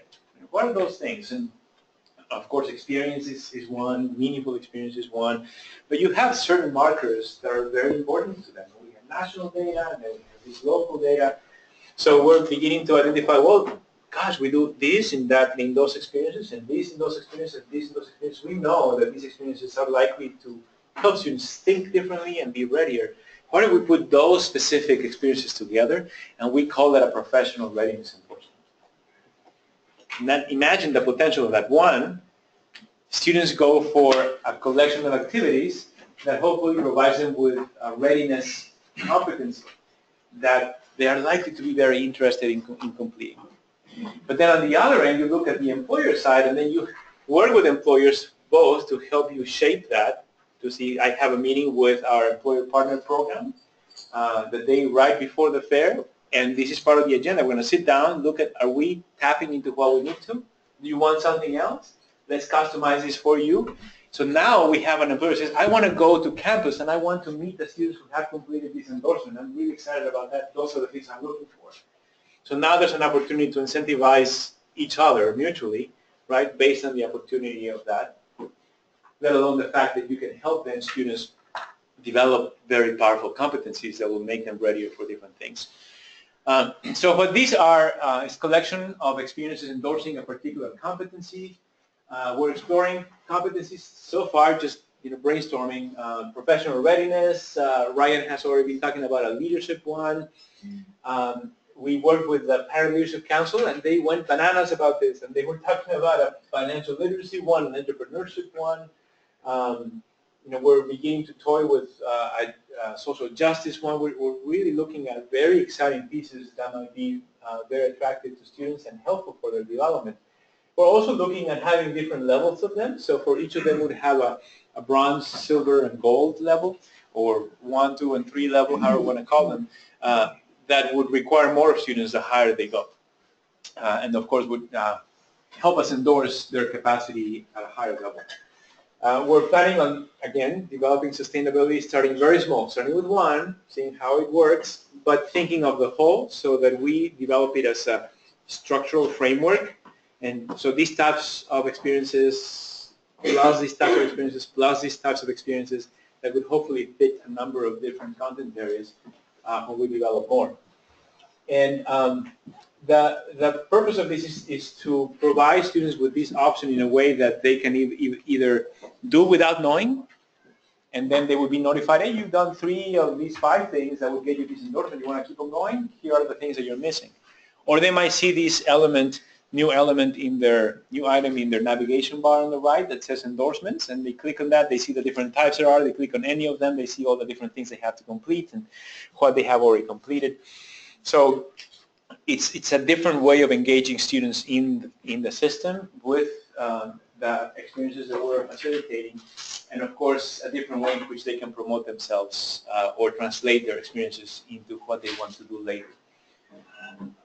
We are scheduled for mock-up design in November and prototype in December. Although please keep in mind that this timeline projection was before we got this very fun news a couple of weeks ago or a week ago. I don't even know how long ago. And there are a lot of questions with the Office of Marketing and Communications, so it could be that we move a little bit backwards, but not much. Still, though, is the next feature we're going to be developing. Just to give you an idea, here's an example, the professional readiness one right now, and we're still having a lot of conversations about this, so even if you have feedback, please let me know. We're thinking that it might be, all endorsements might be a mixture of long-term immersive experiences, short-term immersive experiences, and short-term. Right? So in this particular case, you have either a job a student held for the entire year or an internship, and then depending on the level of the endorsement, 1 or 2 of these, and then immersive experiences like maybe a trip to Nicaragua or to Jamaica, right? That is different than just attending something. It's a transformative experience, cathartic experience, and then 1, 2, or 3 of those, and then active participation in smaller events or one-time types of things, whether a fair, networking event, so it's trying to develop a framework that then could potentially be applied by a leadership endorsement or by a social justice endorsement or by something similar but different in content. Again, we're still working on how that framework looks like. We have a lot of questions. We're developing the structure as we go. And I just wanted to show you an example to give you a sense or an idea of how that could look like, that more than anything, to get you thinking, right? In the work that you do, we could do one, like that's how it came about, the social justice one came about. Last time we were meeting, why don't we do one on social justice? Oh, imagine, then we get excited. And it could really transform how students see not only the co-curriculum and the tool, but also their experience at the university. And of course, we would have something like this, right, in terms of the bronze, silver, and gold levels, maybe 1, 1, and 1 for each of the 3 categories, 1, 2, and 2 for the silver, and 2, 3, and 3 for the gold. Does this give you a sense of what are we talking about when we think of endorsements? Particularly, we wanted to bring it up so that you can start thinking in your own areas. Are there things that you'd like to think of developing as a competency that students are growing in through your facilitation? More than likely, these are going to be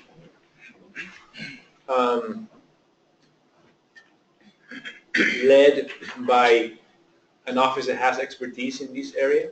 So I envision the leadership one being led by Ryan, and the Holden Center for Leadership and Community Engagement. And then that doesn't mean, though, that it's only experiences they are facilitating. They might develop criteria that allow a bunch of other experiences all around the division. The same thing with the career development, the career center working on the career development one or professional readiness one, to work with a number of other departments and units who are offering, let's say, student employment or internship opportunities or even workshops or other networking opportunities or so. So, question. Yes. Just to be clear, the endorsement doesn't have to be coming specifically from one department, the programs, it can be a conglomeration. So the expert department is likely to be determining what is and what's not, but once we have that list of different options for students, which could be ever-changing, right, then students just access those opportunities wherever they are.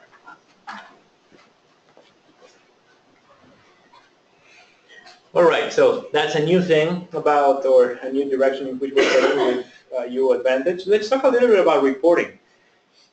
So Jonathan, you would like to come and set up, and in the meantime, I'll say a few things. Thank you, Jonathan. One of the most exciting pieces about reporting is that this, as hard as it's been to build a tool for the last 4 years, we have the huge benefit that it is our tool. We can do whatever we want with it.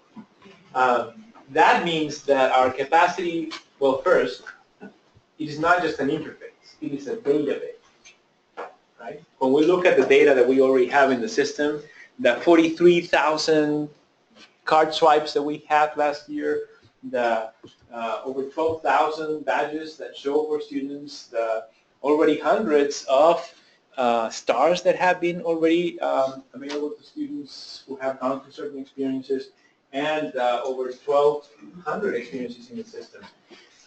We can report on those however we want.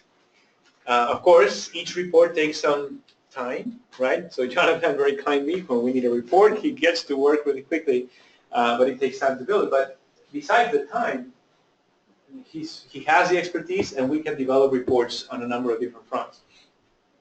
That means that we have a tremendous opportunity for us to use the tool to tell our story in the way that we need to. So as Kevin Marbury says often, is we're building the plane as we fly it. We have some reports out there, which I think are, that doesn't sound very safe. But we have already some reports out there that I really like that are providing us with very exciting data. But I don't want anyone here to think that those reports are the only ones we can produce or are the only ones we think of designing. Those are the ones that have come about and just say, oh, we'd like to know this, and that's it. So we are banking on you to help us figure out what other reports we need to generate. I mean, knowing that it might take some time, but it can really help us figure out what data do we want to output of a system in which we're inputting so much. And then two things that are related to that. The first one is you'll begin to notice that as you see reports, this is usually when, if you haven't seen them, when some click happens. You don't want the story of the division to be told without the stuff that you're doing. So you want to think of U Advantage as a place that you use to make sure that you have your experiences and you have your participation in there. Because what you don't input doesn't output, right? It's just that simple.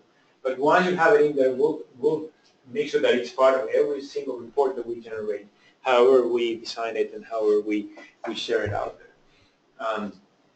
So that's one. The other one is for the particular areas in which you work and the particular sides of the story that you want to tell from our perspective as a division or now as two divisions. We really need your advice and your expertise in helping us see some opportunities for us to do that. We will be able to develop a number of reports and some perhaps customized reports. Every time you click on that report, it automatically runs, right? So then it's fresh and the data are accurate. So, Jonathan, we have, you're fine. Let's go to the reporting piece. So you notice when you go to the admin side, at the very top you see a reports tab. And you can go to the admin side from the student side, now that there's a navigation bar item that has admin, a link to the admin piece. Or once you are in the administrative side where you add events or experiences, then if you go to the top, you'll see that report tab that will give you a bunch of different options.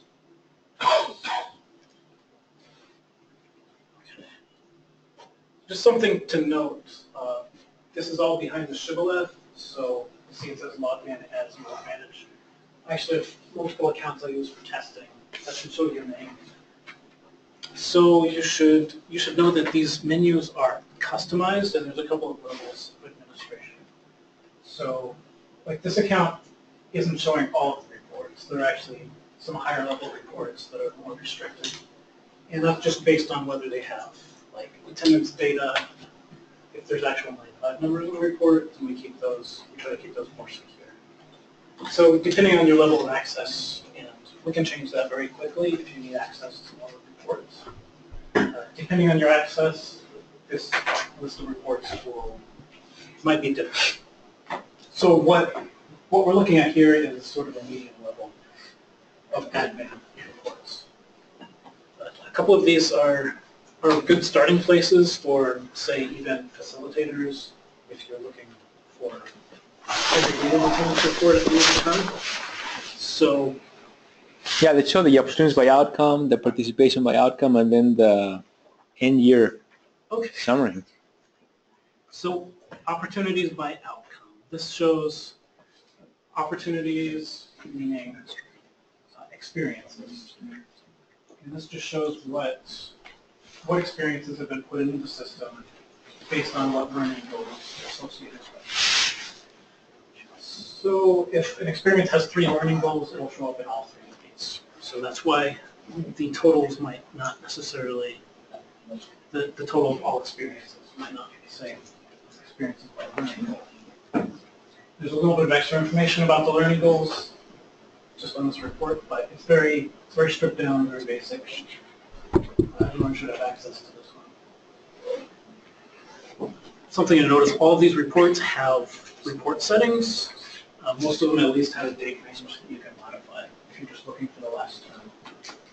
Right now we're looking at July through July by default, but you can change that pretty easily. So that report, oh yeah, and all the reports have a download by CSV, download Excel, and that just always gives you the same report that's on the screen in a more clean format in case you need that. A similar report, participation by outcome. This includes aggregated attendance data. This is on here. This report's a little wild. Okay, yeah, the very first column there, visits, and that is card swipes. Or if you've manually put in attendance, that's all included there. Unique just strips out the duplicated student numbers. So within, say, the learning goal social engagement, there's a lot of unique events there. If a student attends multiple events, then they're only counted here once. You can see some trends just glancing at the chart that social engagement, for example, students on average go to 2 of them in this time period. Whereas, say, experiences like responsibility to others, connecting ideas, most students will only have gone through 1 of those. So there's a little bit of information you can tease out of that report. Again, this one's pretty basic. Do you have anything you want to say about these? No. Okay. We might want to change the titles, opportunities by goal or learning goal and participation by goal. Right. Yeah, yeah, but I know we're evolving. It's gone in a few different places. And I was saying earlier that in the student side, the dashboard, I was saying that we hadn't yet changed the labels of the learning goals, but you beat me. They're already changed. That's awesome. Yeah, that was a quick change. Fortunately, it's still the same 10 learning goals that map Yeah, so personal development is still there. So we're able to do that Yeah. non-destructively. Some of those reports are a little slow to bring up. This one is, well, right now I'm logged in as UAdvantage, which is a system account. So there's tons of experiences that it says that I administer. If you look at this report, you might not see any experiences, or if you've put a bunch in the calendar of the system, you'll see them all here. So this might be a good place to start if you're an admin. This report again is called Experiences I Administrate. So you'll notice it's just a straightforward list of the experiences, both public and private, but their names are actually hyperlinked. So if you go to this experience, you'll go to the same form that I showed you earlier, where you can view the details. And if you're an admin, you can also edit. And more importantly, the attendance report. So if you have access to see actual 9.5 numbers, then this attendance report will show you the report with those numbers. And next to it is upload attendance, which you can actually do with a broader level of access. So like student workers will be able to upload 9.5 numbers, even if they can't see the report afterwards. Let me just jump in there quickly, Jonathan. Does anybody, is everybody clear on the options you have to make sure that your attendance is showing and therefore badges are showing for your students? So there are two ways of doing that. One is if you use the attendance tracking system, which is automatically populated when you either create an experience here or you send it from the centralized calendar. Then you can use the card swiping system, but you have to take that clipboard with the tablet and the drive, and you have every student swipe a card when they go in to your particular event. If you do that, you have to do nothing else. It takes about 24 hours, but then the badges show for students automatically.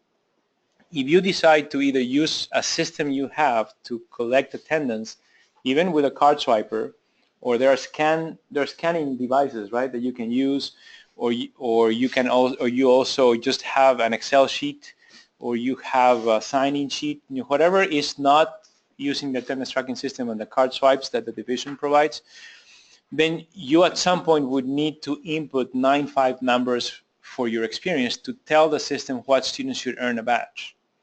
So if you input the experience alone and never input attendance, students will never see that. That's just an experience in the system. In order for students to earn badges, you have to then either use the card swiping system and have that happen automatically, or you have to upload 9.5 numbers.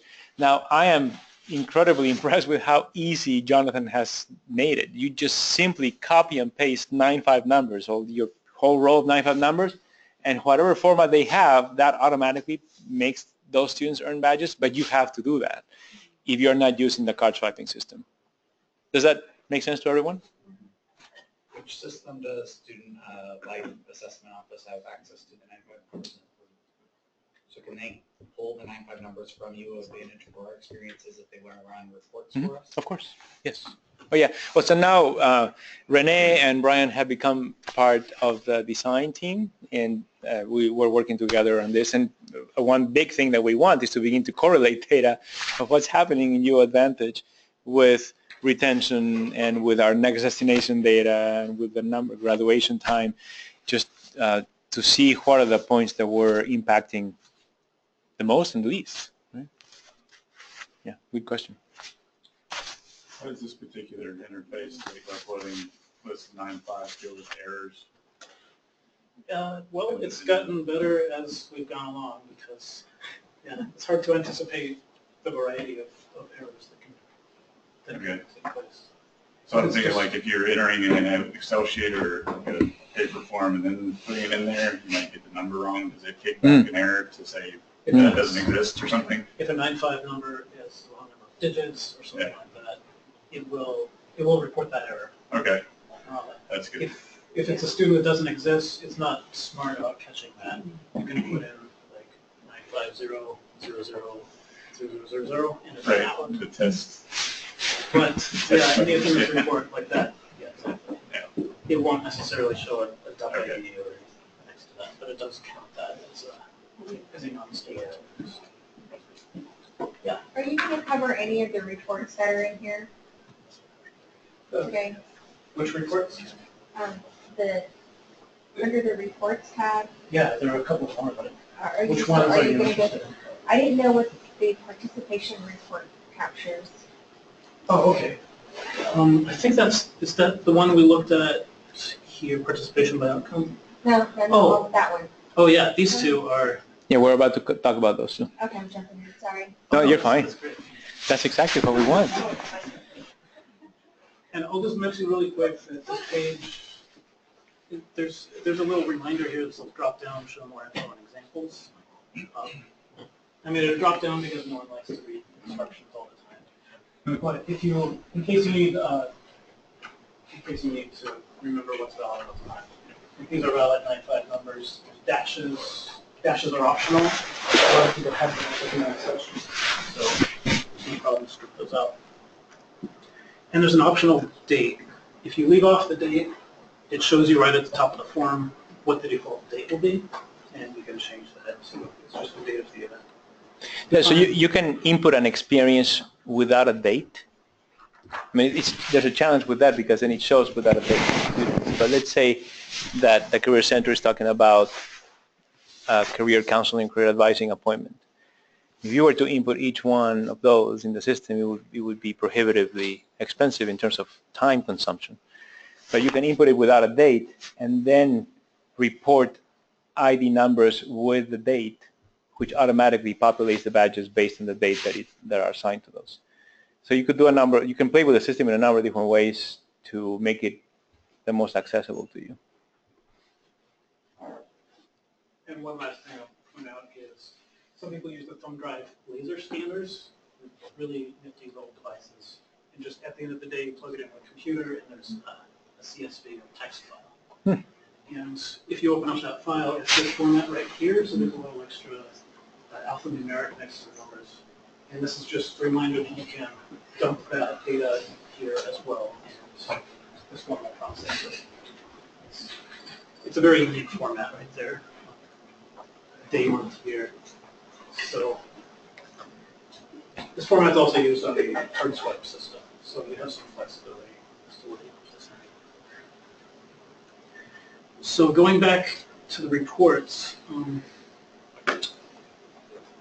I think these last two are my favorites for usefulness. The DSL year-end summary is a really straightforward starting place. And under details, you see there's a link and it links to that other report, which is called DSL participation. And the reason there's a link for each department is so that you can drill down and see how these numbers break down. So, for example, within this date range, July 1 through July 1, here's the number of experiences that are in the system. So public, private, everything that hasn't been archived is counted here. At what point does it count it? Because I'm using the filter report setting date, so I'm trying to pull it specifically health center, and I'm going back to August 1st to October 1st, and nothing is coming up. And so does it have to have a past status, or does that catch current, pending? Let's see. These years, August 1st to October 1st? Let's see, August 1st through October this 1st. year. That's correct. October 1st, 2016. So 2016, both dates. Oh, August of 2016? Correct. Okay. Well, if there's something not here, I might not be able to answer that immediately, but I'll take a look. Yeah, if you ever notice that some data are missing or something is wrong, let us know. Yeah, so there are, of course, there's a lot of different systems working together here, so if something's not getting reported, I would just find out. You just did that. So I know there are items that are on the calendar.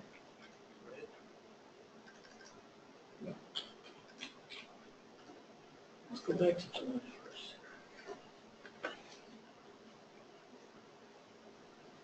1st. Okay. Yeah, so it's only showing 3 here. Might it be showing only public? Let me show you the the details report here. Okay, so there's a few here. All that's 2015, I'm looking for recent activity. The date switched.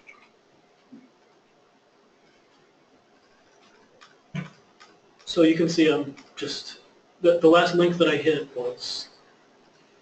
takes you from the overview report to the participation. Okay, so here are the three events.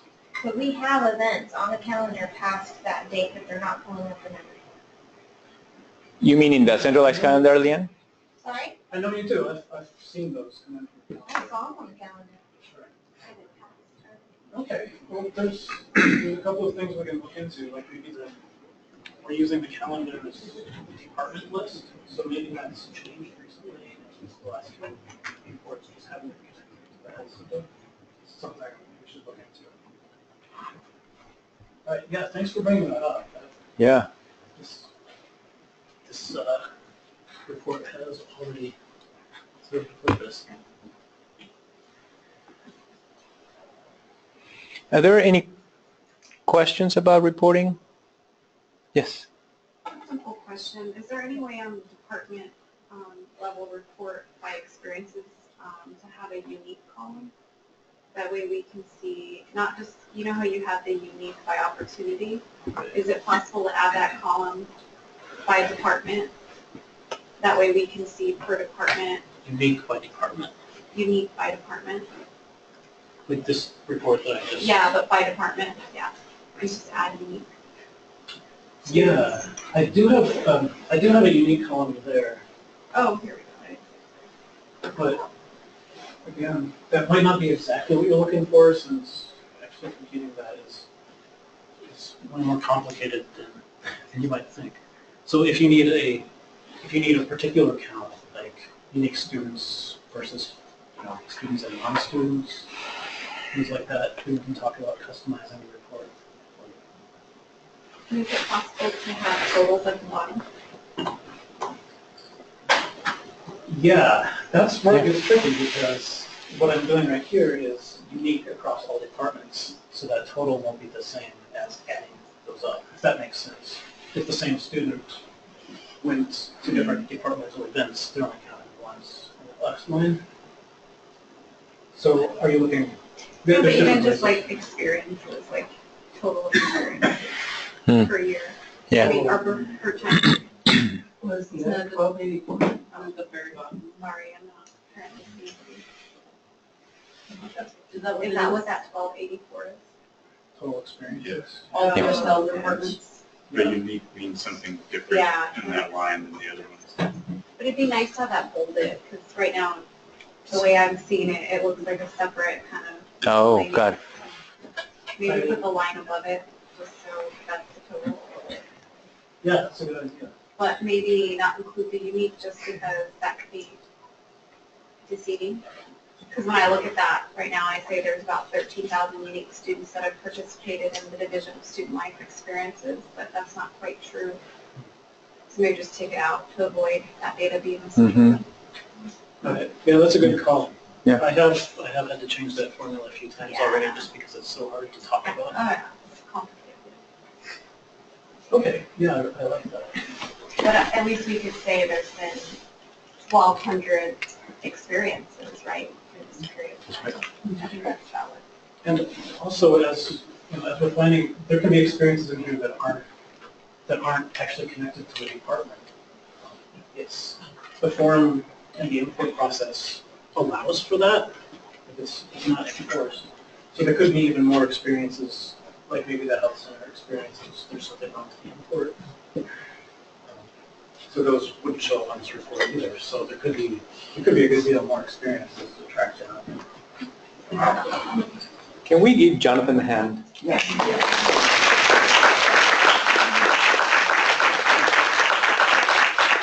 It's really incredible to see how continuously he's working on things, and he's so self-directed. There's so many things he's catching and identifying, security updates, and figuring out how to generate reports. And he doesn't hear a request twice. He's already jumping at that. So thank you, Jonathan. Really appreciate that. Thanks a lot. Thanks for, Yeah, thanks for your feedback. Yeah. It's very useful. That's how we know where to fix things. And please keep it coming. We really need it because we can think so far. We miss a lot of things. All right, so we've come to the conclusion of the content, but we want to leave some time for feedback, both about the summit itself, as we plan on doing this not very often, but every now and then, and we want to make sure that we provide you with as much helpful information as possible without providing you with too much information, and that we engage in conversation to the extent that it feels helpful. It's very helpful to us, but we want it also to feel helpful to you. So either about the content or about the format of the summit, are there questions, suggestions? Do you have other ideas that you'd like to bring up about anything we covered?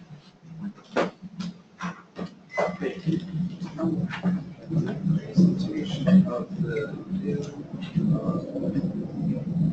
constructs. I think it's natural that over time, with new iterations, new understanding, new staff who are working on new resources that are available. So change is inherent, right? And so just to respect the work of people who've come before, not call it out as circular and understand this. Right, right.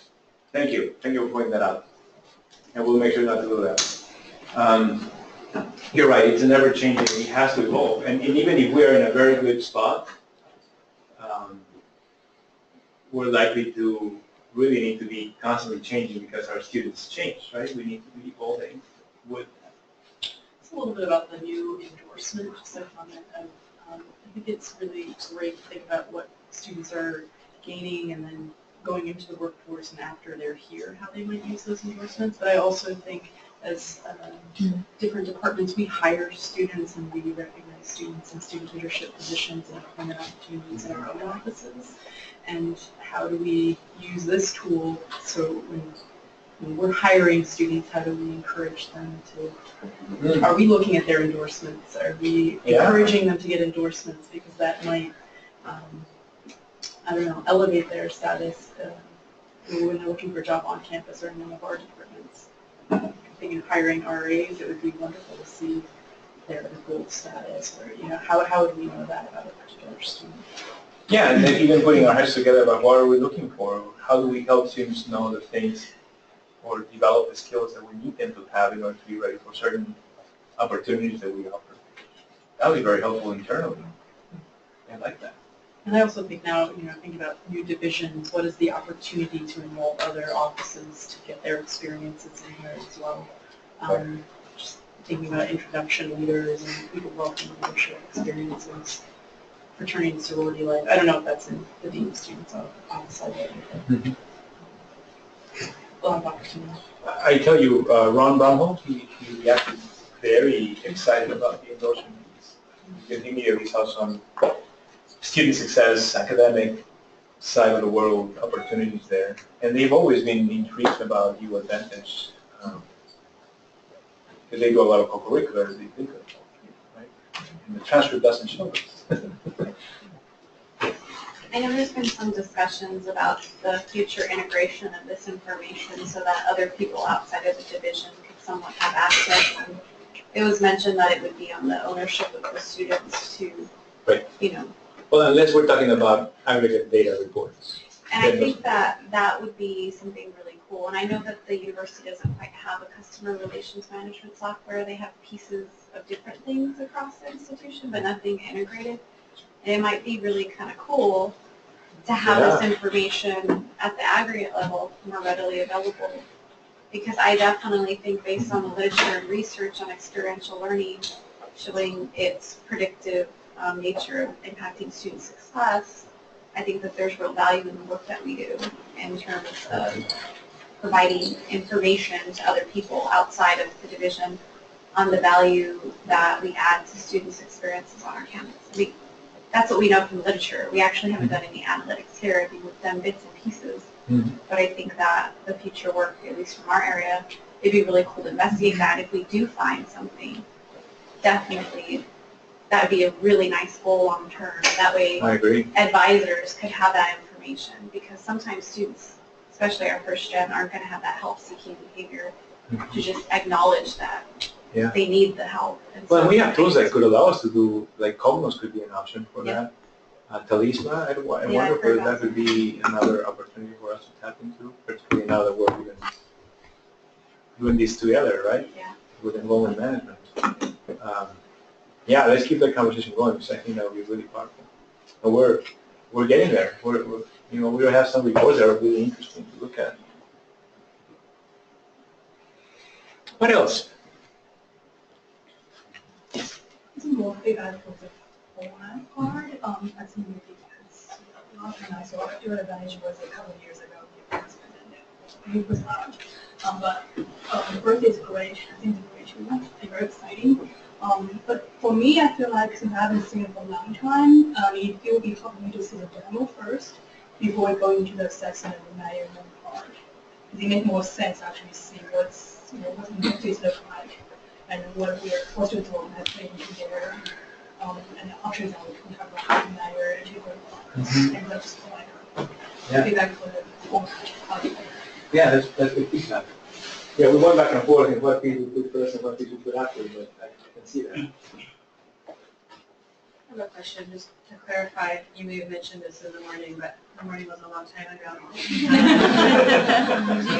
If we have students that are working in our units that are interested in assessment and kind of the capturing involvement in the experiential learning piece, is there a student committee that we can plug them into, or are they able to come to like a facilitator meeting at some point, or how do you recommend we get them connected? Yeah, that's a very good point. We haven't really done much in that regard since the data and the usability testing with students.